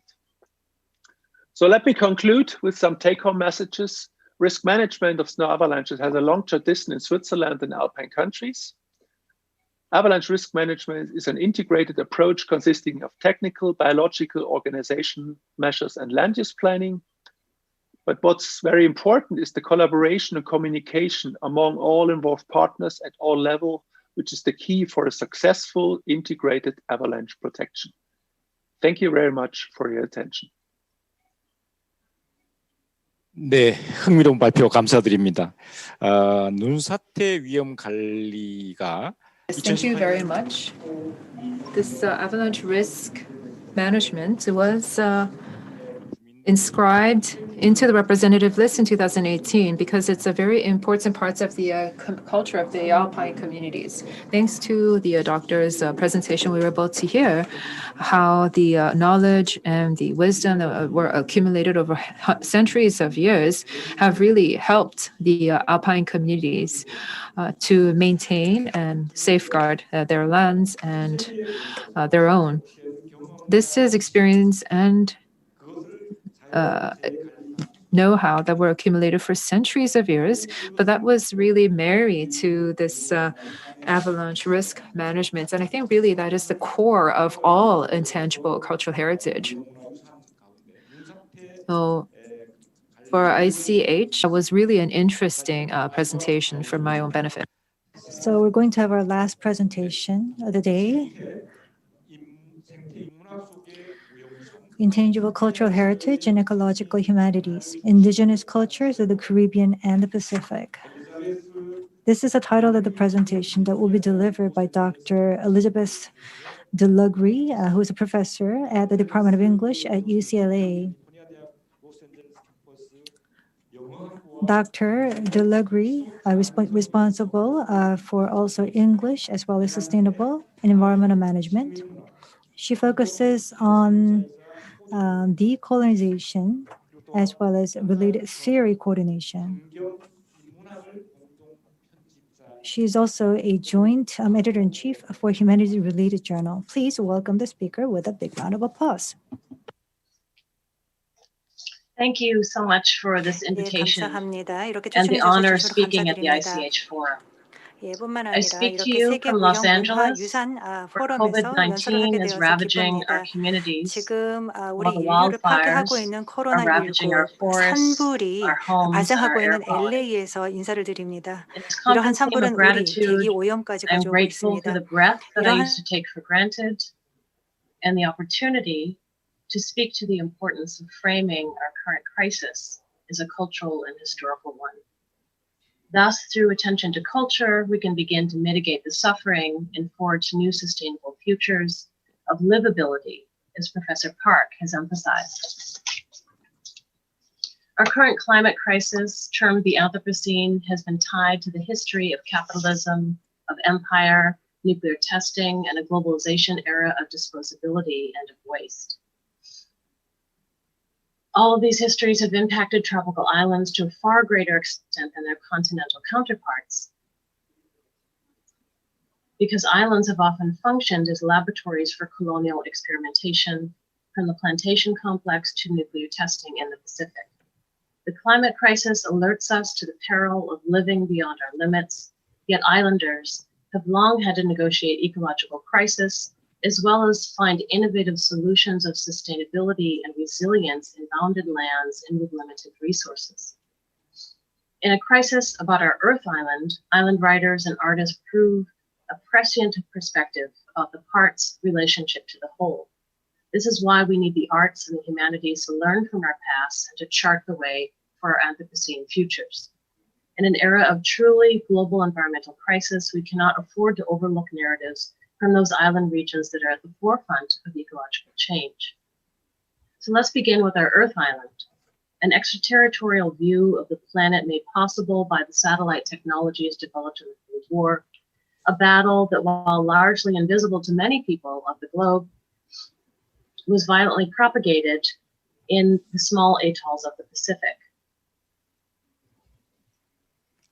The myth of the island isolate, adopted by ecologists and anthropologists alike, helped to justify the detonation of hundreds of thermonuclear weapons in the atolls of the Marshall Islands and in French Polynesia. In selecting atolls for nuclear detonations, the island was treated as metonymic of the terraqueous globe. These are the remains of the first thermonuclear weapon test, Mike, which created a 1,900-meter wide crater and a mushroom cloud 40 kilometers high and 160 kilometers wide. Blowing up the island was understood in a part-for-whole relationship in which one could make predictions for the destruction of the Earth. The radiation from Test Bravo, which you see here as a crater, a 15-megaton hydrogen weapon detonated in 1954, permeated the global atmosphere, creating the world's first modern environmental refugees, and catalyzed the field of atmospheric chemistry. Due to the global distribution of radioactivity, scientists for the first time began to study radioactive carbon in the 1950s, giving us the historical data that we use in tracking CO2 emissions today. While the Pacific Islands were used as laboratories and were at the vanguard of new technologies of weaponry, high-speed cameras, color film, radiocarbon dating, and developments in ecology, the islands were consistently denied their imbrication with the globe, interpolated as isolated and primitive in the films and documents of the Atomic Energy Commission. And this is George, nuclear test George from Operation Greenhouse. The emergent field that is called the environmental humanities brings these conversations forward, raising visibility about this little-known history of the Cold War, as well as to help us understand the importance of storytelling and creative responses to crises of slow violence. One of the contradictions of climate change is that the science, which measures the deep time of the Earth's systems and makes projections far into the future, is not commensurate with the everyday experience of humans and their observation of weather. This creates a disjunction between experience and of data. To go back to the opening image of my presentation, there's a breakdown in the relationship between the part and the whole as figured through island and Earth. Climate facts arise from impersonal observation, whereas meanings emerge from embedded experience. We need to bring meaning and embedded experience into the picture of how we discuss science and advocate for climate justice. In order to bring the scales of climate and weather together, the visualization of climate change and its narratives is crucial to produce both evidence but also empathy. Therefore, visual images and stories of stranded polar bears on ice floes or Pacific Islanders wading through flooded villages become the means by which we are able to recognize, empathize, and perhaps even become inspired to mitigate climate change. My research in the environmental humanities has helped me understand that we need more attention to the kinds of stories we tell about crisis. Scholars suggest that dystopic modes of storytelling can create apocalypse fatigue, but many stories about the Pacific Islands by outsiders lean more towards the pastoral, creating a sense of nostalgia for a dying indigenous culture. After 2000, a dozen or so English language documentaries sought to depict the crisis of Pacific Islanders in relation to climate change, particularly sea level rise, and its potential to create a new wave of climate refugees. In this group of films, the island becomes a symbol for the planetary future, and that these atolls are the canaries in the coal mine of atmospheric pollution and represent the Earth as a whole. Yet these films open the question as to how indigenous peoples of the islands can also be active participants in the storytelling process. In these films, Pacific Islanders are depicted as the harbingers of climate change, rendered as figures of an isolated, natural, and nature-loving culture. For instance, in Paradise Drowned, Tuvalu, the Disappearing Nation. It features the caption, "See the World's Most Endangered Country." The Disappearing of Tuvalu, Trouble in Paradise from 2004. And then there's also There Was Once an Island. Generally speaking, and there are many more, there are probably 10 others that came out in this time period. Generally speaking, these documentaries tell the story in predictable ways. The films focus on village life, feature ample images of the ocean, people fishing, children running on the beach, sunset, palm trees, and then images of flooding homes and interviews with subjects who are considering migrating to Australia or New Zealand. Atoll life is quite beautifully imagined in the romantic light of the setting sun over the ocean, reflecting what the film suggests is a dying culture. This dying culture is at once the death of a pastoral past as well as the planet's future. The keywords of the films, evidenced by their titles, are paradise, disappearance, and endangerment, remarkably like the kind of extinction narratives about non-human species. The film's nostalgia is particular to a long history of colonial South Seas discourse, in which travel narratives, paintings, and later films aestheticize an Edenic island lifestyle imagined outside of modernity, history, empire, and labor. This tropical paradise narrative is evident in the Time and Tide website as well. The heart-wrenching and beautiful film Time and Tide is like one of Gauguin's rare found object sculptures, simultaneously celebrating a precious Edenic time and place while calling attention to the fact that it is perhaps lost forever.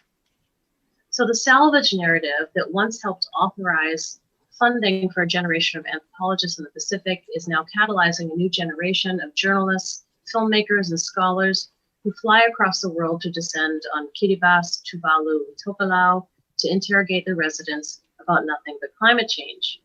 Nature in these films is an agent capable of producing change, but the islander is too often depicted as passive victim. In this era of what geographer Mike Hume calls neo-environmental determinism, climate becomes variable, but human behavior is not. In these films, the possibilities of human agency are relegated to footnotes, the changing cultural norms and practices are made invisible, and the creative potential of the human imagination is ignored. We need new stories generated from the islanders themselves that do not idealize atoll life, but bring out its complexities and contradictions.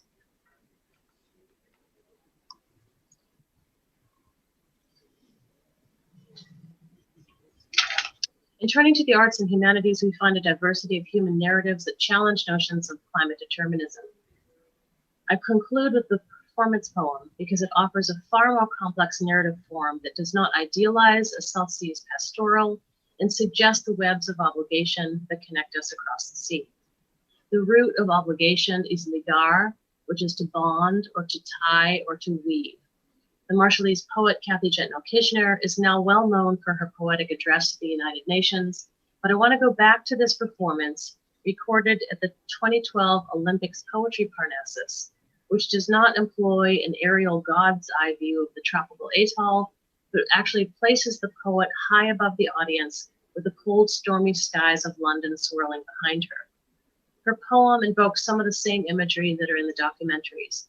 There's fine white sand, there are sweet harmonies of songs, and there are papaya golden sunsets. But she immediately juxtaposes what might initially be considered idyllic with everyday modernities, like an island clogged with chugging cars and styrofoam cups of Kool-Aid.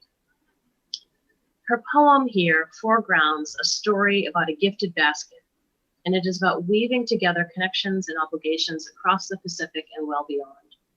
These bonds are legally established with the Compact of Free Association Micronesian states have with the United States, which grew out of the 1946 annexation of Micronesia in order to develop a base for its military and to conduct 3 decades of nuclear testing, which poisoned and displaced thousands of Marshallese. In the poem, Jetnell-Kishner offers her American friends a gift, handcrafted jewels from the sea, black pearls and cowrie shell earrings placed in hand-woven baskets, products of women's love and of labor. Inside this basket is a message for the reader or viewer to pass on. You tell them, she implores, where these gifts came from, the Marshall Islands, and asks the reader to show them where it is on a map. She fashions her poetry as a basket, which in turn is a metaphor for the island. Emphasizing the ways in which earrings in the basket she has made for her audience travel, like her words, the poet creates new webs of obligation and a new allegory for the Anthropocene.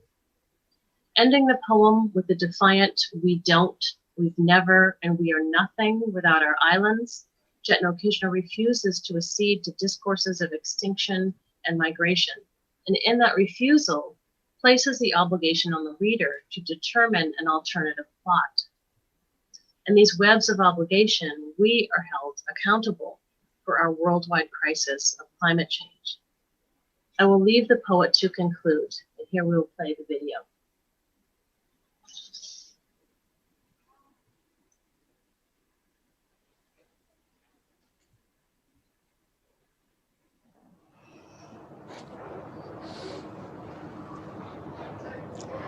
I prepared the package for my friends in the States. The dangling earrings woven into half moons, black pearls glinting like an eye in a storm of tight spirals. The baskets, sturdy, also woven. Brown cowrie shell shiny, intricate mandalas shaped by calloused fingers. Inside the basket, I write a message. Wear these earrings to parties, to classes and meetings, to the corner store, the grocery store, and while riding the bus. Store jewelry, incense, copper coins, and curling letters like this one in this basket. And when others ask you where you got this, you tell them they're from the Marshall Islands. Show them where it is on a map. Tell them we are a proud people toasted dark brown as the carved ribs of a tree stump. Tell them we are descendants of the finest navigators in the world. Tell them our islands were dropped from a basket carried by a giant. Tell them we are the hollow hulls of canoes as fast as the wind slicing through the Pacific Sea. We are wood shavings and drying pandanus leaves and siquipiros at kemems. Tell them we are the sweet harmonies of mothers, aunties, sisters, songs late into night. Tell them we are whispered prayers, the breath of God, a crown of fuchsia flowers encircling Auntie Mary's white seafoam hair. Tell them we are styrofoam cups of Kool-Aid red, waiting patiently for the Ilomid. We are papaya golden sunsets bleeding into a glittering open sea. We are skies uncluttered, majestic and sweeping in their landscape. We are the ocean, terrifying and regal in its power. Tell them we are dusty rubber slippers swiped from concrete doorsteps. We are the ripped seams and the broken door handles of taxis. We are sweaty hands shaking another sweaty hand in heat. Tell them we are days and nights hotter than anything you can imagine. Tell them we are little girls with braids, cartwheeling beneath the rain. We are shards of broken beer bottles burrowed beneath fine, white sand. We are children, flinging like rubber bands across a road clogged with chugging cars. Tell them we only have one road. And after all this, tell them about the water, how we have seen it rising, flooding across our cemeteries, gushing over our seawalls, and crashing against our homes. Tell them what it's like to see the entire ocean level with the land. Tell them we are afraid. Tell them we don't know of the politics or the science, but we see what is in our own backyard. Tell them some of us are old fishermen who believe that God made us a promise. Tell them some of us are a little bit more skeptical of God. But most importantly, tell them we don't want to leave. We've never wanted to leave. And that we are nothing without our islands.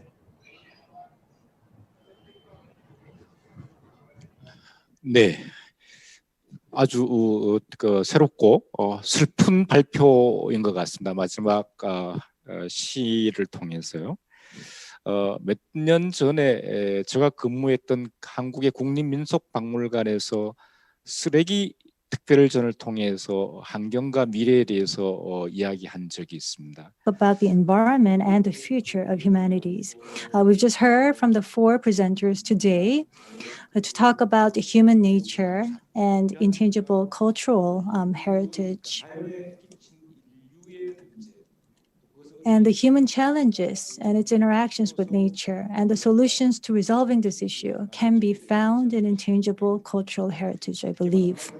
In particular, the last presentation, she talked about ecological humanities to understand the indigenous people's awareness of their nature and their way of coexistence and how it was expressed and represented in different literatures, films, and poems, and their calling, their voice are heard very clearly, and the voices want to be carried on in the voices of intangible cultural heritage.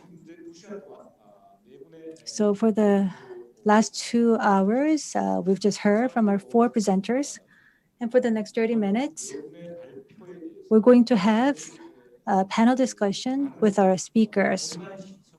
And there are also a lot of online participants watching this event, and there are comments and questions coming through from these online participants as well. So we would like to use the next 30 minutes to relay the comments. I'm going to first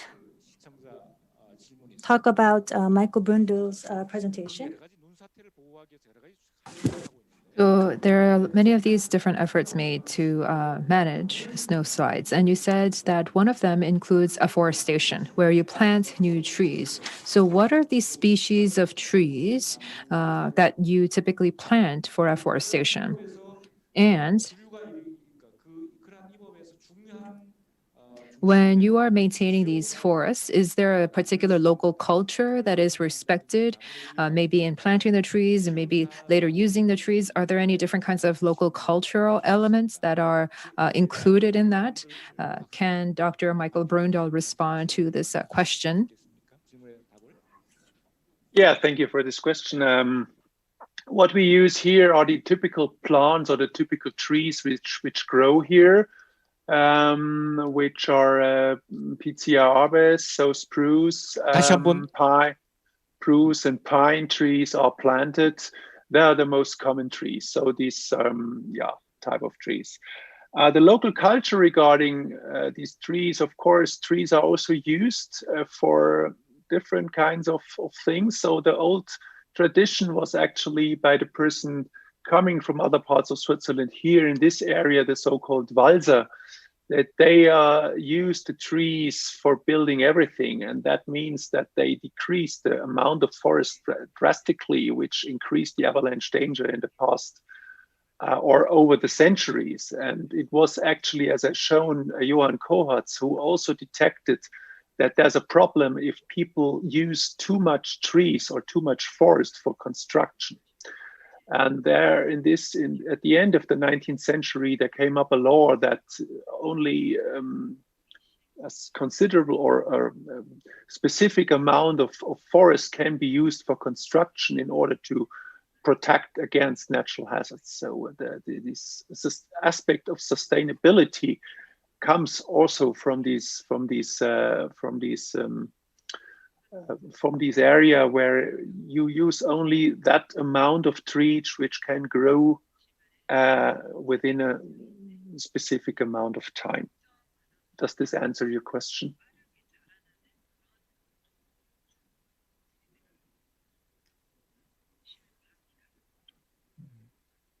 네, 그 질문에 답이 되었는지 모르겠습니다. That answered your question. So now move on to our question to our 4th presenter, to Elizabeth. So the indigenous culture that we see in the Pacifics, what's the process for traditional navigation technology transmission? Is it done at schools, or is it done through informal education settings? Or how is that education performed for the media? So my question is really related to the transmission of that traditional navigation technology in the Pacifics. Could I get your view? Yes, thank you for that question. I didn't get into the larger navigation narrative that's so important for discussing a culture region that we call the Pacific. And I think this is very important for many Pacific writers, from Peli Hofa, who had made an argument. He's the Tongan anthropologist who had made the argument that we shouldn't even be using the term Pacific, we should be using the term Oceania, right? And that actually would prioritize the ocean, which is something that connects So rather than understanding a region as a series of small isolated islands, that we would actually call it Oceania and think about the importance of the ocean, right, which is very important for navigational histories as well as the U.S. Navy, frankly, right? This is where the annexation of Micronesia came from, was because of the larger ocean area that was very important for their testing program. So there are many different navigation projects. I recommend there's a number of films that Vince D has come up with. There's Nainoa Thompson in Hawaii. There was just recently a Drua, which is a Fijian voyaging canoe exhibit here at LACMA, the LA County Museum of Arts. And of course, there is the Hokulea, which is the famous navigation canoe that was first voyaged around the islands. I believe it was in 1976, due to the navigational knowledge that came actually from Micronesia. It was regenerated. So due to that cultural exchange, you actually had a connection between an understanding of star maps and currents that came from Micronesia that was actually transplanted back to Hawaii. And in Hawaii, those skills had been wiped out due to colonialism, and they were regenerated. And of course, that has created all kinds of cultural regeneration through that. So it really depends on where you are in the Pacific to see how these knowledges are passed on. I mean, obviously, they're originally oral. But one of the interesting things is that the Hokulea has been sailing around the world now to raise awareness about climate change, right? And so what they will do is they will transmit wherever they are into local classrooms and kind of share the knowledge and storytelling and science that they're experiencing on the ship. So these are very important ongoing conversations. And I think they've been really important for inspiring a whole new generation of Pacific literature. And by extension, because we're understanding our world is becoming a more oceanic space now due to sea level rise, it has also been kind of a worldwide inspiration from those poets and artists and cultural navigators. 네, 질문에 답 감사드립니다. Thank you for the response to the question. So I would like to ask a common question to all of our presenters, and I would like to ask the presenters to respond with their own opinion. So we are seeing this conflict between nature and humans, and this huge ecological crisis that we are confronting as a humanity. So because of this eco-disaster, many major ICH elements could vanish, they could disappear. They are impacting the lives of communities in many dangerous ways.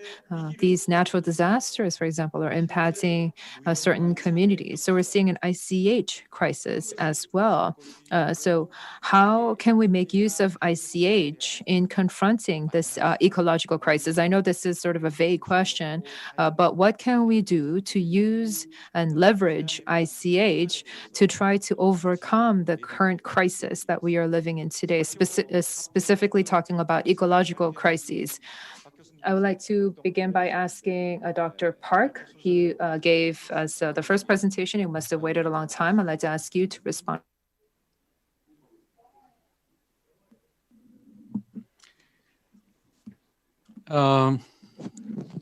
사실 이 발표를 준비하면서 정말 고민을 많이 했던 부분이기도 하거든요. I really was concerned about that particular question that you asked. We're seeing this global or sort of a planetary change, really, that's impacting the entire world. And what can culture do for us to overcome this crisis? The Anthropocene era, the Anthropocene is a geological concept, it is a scientific concept. But I think it's more than just a placeholder to talk about different eras in our history. I think the Anthropocene can be, as a concept, a way for us to really orient our paradigm and really change the way we think. It's a method for us to change the way we view the world and change the way we think. And I think that method is very relevant in how we safeguard ICH and bring nature and humans as one. And the Anthropocene can really deliver that message to the world. So perhaps a proposal that I could make or a suggestion that I could make is that education can really play a very key role. So when we engage in education, it's not that science is just something that exists in theory and crisis is a vague concept. We have to really bring them both in so that we can bring in humanists, liberal arts thinkers, scientists, artists. Many of these different people can build and shape a curriculum together, sort of an interdisciplinary curriculum that can be used to propagate that knowledge to more people. And I think that together we can find a way where we can all become one in responding to this crisis. And I referred to Professor Anna Tsing in my presentation about this multi-temporalities. There's a time for mushrooms, and there's a time for refugees, and a time for these different trees. But these times meet at a certain point in time, and they overlap. And we want to identify those areas where these different times overlap and meet. Thank you very much. Mr. Francis Reg, would you like to make your comments on this? Would you like to share with us your answers or responses to the question that I posed you? 위험한 자연재해에서 This dangerous natural disasters. How would humanities ICH could play and contribute to resolving these issues? So what are the solutions that we can identify in terms of using the Yeah, thank you. What we normally do here in Yat as well as in the other islands in Micronesia is we start teaching the children informally at home through oral tradition, examples, and other events that have happened, in the past, affecting, our system as well as human beings in these islands. And so, as alluded to by Dr. Park,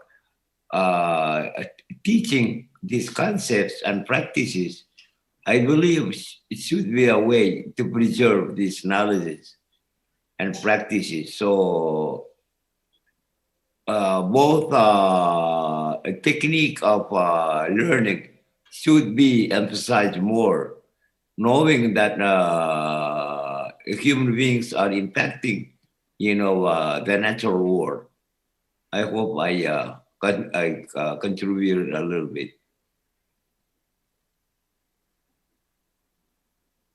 네, 짧게 답해 주셔서 감사합니다. Yes, thank you very much for that succinct comment. But I would now like to turn to Dr. Michael Brundle, our third presenter. You've shared with us the experiences of snowslide management. How did ICH play a role in that, and what can ICH do to overcome our? Yeah, I think the aspect, as it was already said, education is quite important. I think that means we have to also learn how to, or to better observe what nature is actually doing. So, for example, when we developed strategies how to afforest or how to conduct afforestation, we carefully look to the trees, how they grow in nature. What we could observe is actually that they grow up in groups instead of rows. So the traditional way of afforestation was to plant the trees in rows, but we observed that it would be much better to put them in groups and also take into account the micro topography of the terrain. So that means if you plant the trees in a hole where the cold air can stay longer, and at an altitude of 2,000 meters, this can be very crucial for the trees. So better plant them on the small hills, so to say, where the cold air will disappear very soon. This will help the trees to grow up.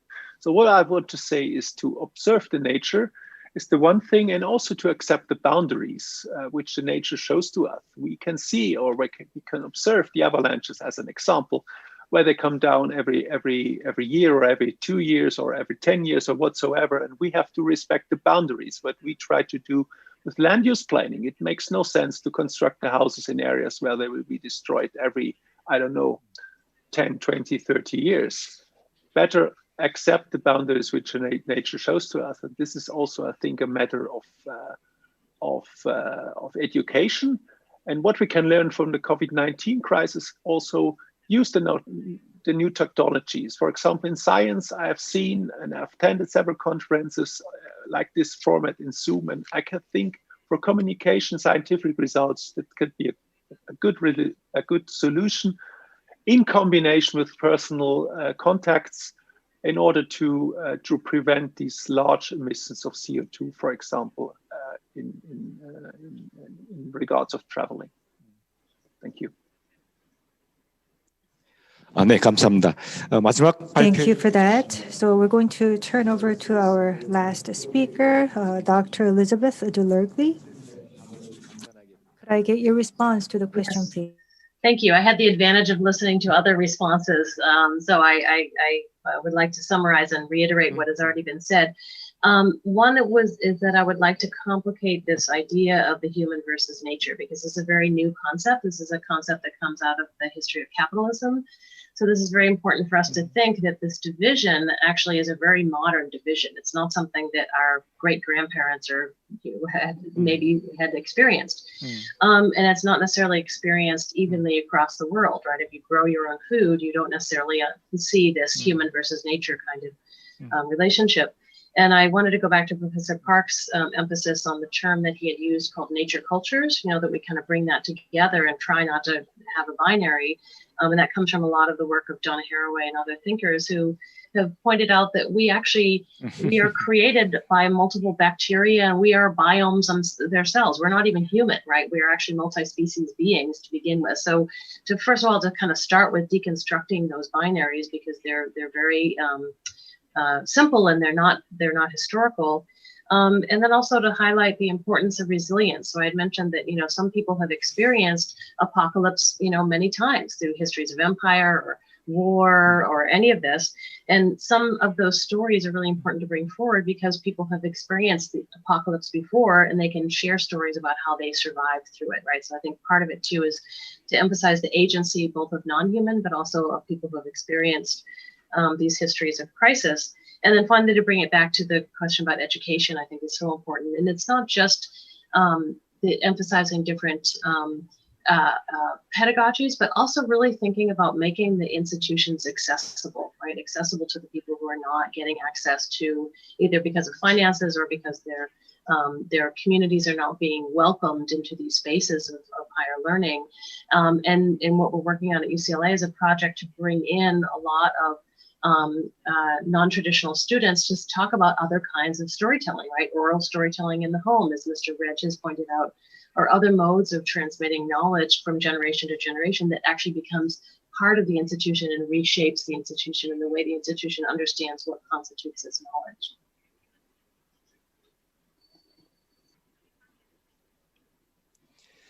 네, 감사합니다. Yes, thank you very much. We are confronting a human crisis and an ecological crisis. And once again, we've all heard about the importance of education. Recently, just now, I think that we've had a question, and it says, recently, liberal arts education or humanistic education has been decreasing. Most of the formal education focuses on science, engineering, and etc.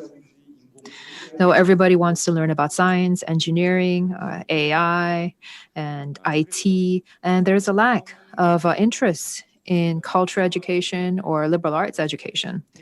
So there is this lack of education on humanistic education and ICH and ecological education. So can we offer a more practical education on those subjects, perhaps? And with that, I would like to hear from our last presenter, Elizabeth. Can you respond to that? Yes, thank you. Thank you for that question. 교육 방식이 So in terms of the methods of cultural education, it's really not active in the scene. So how can we really facilitate this? how can we make it more effective and proactive, especially in terms of nature, ecology, history? So is there any practical way of teaching our children? I think that was a question that we got from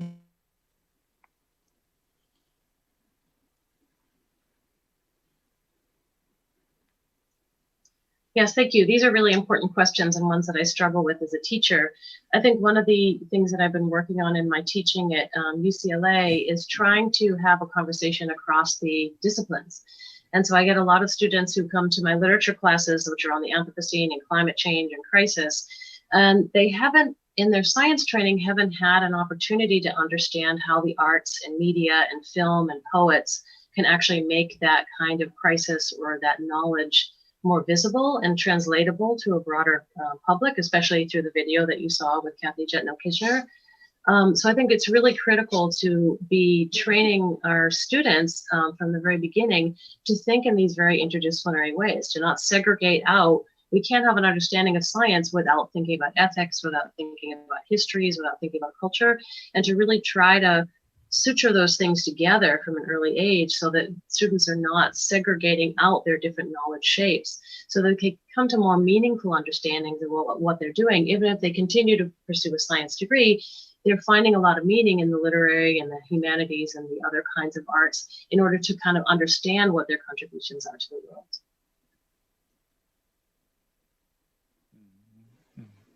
아주 중요한 말씀, 핵심적인 말씀을 Thank you very much. I think it really cut to the heart of the issue. So thank you. We do have one final question to Dr. Park. This is also from one of our YouTube audiences. So going forward, when we designate future ICH elements, would it be important to assess their impact on nature and the environment? Because thus far, when we designate ICH elements and we inscribe these elements, we have not really given much thought to their environmental impact. We've only really thought about safeguarding and helping these ICH elements thrive. But I think that maybe going forward, we can think about the impact that the ICH elements have on the environment going forward when we consider their inscription. So can Dr. Park respond to that, please? I think that's a very important question. We have to think in terms of the future. We have to have a future-oriented way of thinking, and we can do that by shaping the relevant policies and the right policies. What are we going to do in designating and inscribing those elements that we really want? And I think that this session today has given me some insight. So, for example, when Dr. Michael Brundle said in his presentation, he said that there's these avalanches, and as a way to respond to that, so many of these ideas came out and they were transmitted across different generations. And the important point in that is that they use science and technology, but the science and technological aspects were not excluded, that they were incorporated as complementary measures. So they used computers. They did these simulations of these snow slides and the avalanches. So because they use different methodologies as complementary approaches, this really helped to reinforce their know-how and their expertise on avalanche management. So there's the oral custom, the oral tradition, plus the science and technological aspects. And I think that that was really insightful, and I think that that would be helpful for any region and community. They can come up with their own unique alternative. And this is also similar to what Dr. Francis Reg said in his presentation in the ways of cultivation and food cultivation in the different areas in Micronesia. We can also think about how those aspects incorporate cultural elements, but also scientific elements, because there's also science involved in that traditional food cultivation. And that really worked for that area in Micronesia. And we have to identify those areas where it worked to have science in that. So when we eat and drink and live and protect and safeguard our regions and our communities, we have to incorporate very diverse ways of thinking to do that properly.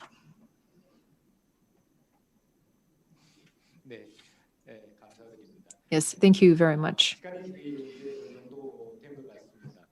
I think it is almost time for us to end. So this is the 2020 World Forum for Intangible Cultural Heritage. This is the first session titled Redefining the Relationship Between Humanity and Nature. We've just heard from 4 presenters. We've also received some questions and comments. And we want to move away from our past where we just focused solely on human. Everything was human-centered and man-centered. But now we want to pivot more towards coexistence between humans and nature. We have to find a way for that coexistence going forward into the future. I would like to thank our presenters and the online audience members. Thank you very much for your participation. And we would also like to see you tomorrow and the next day. Similar issues will be explored at our forum. So I'd like to ask you for your support and interest. With that, we would close the first session.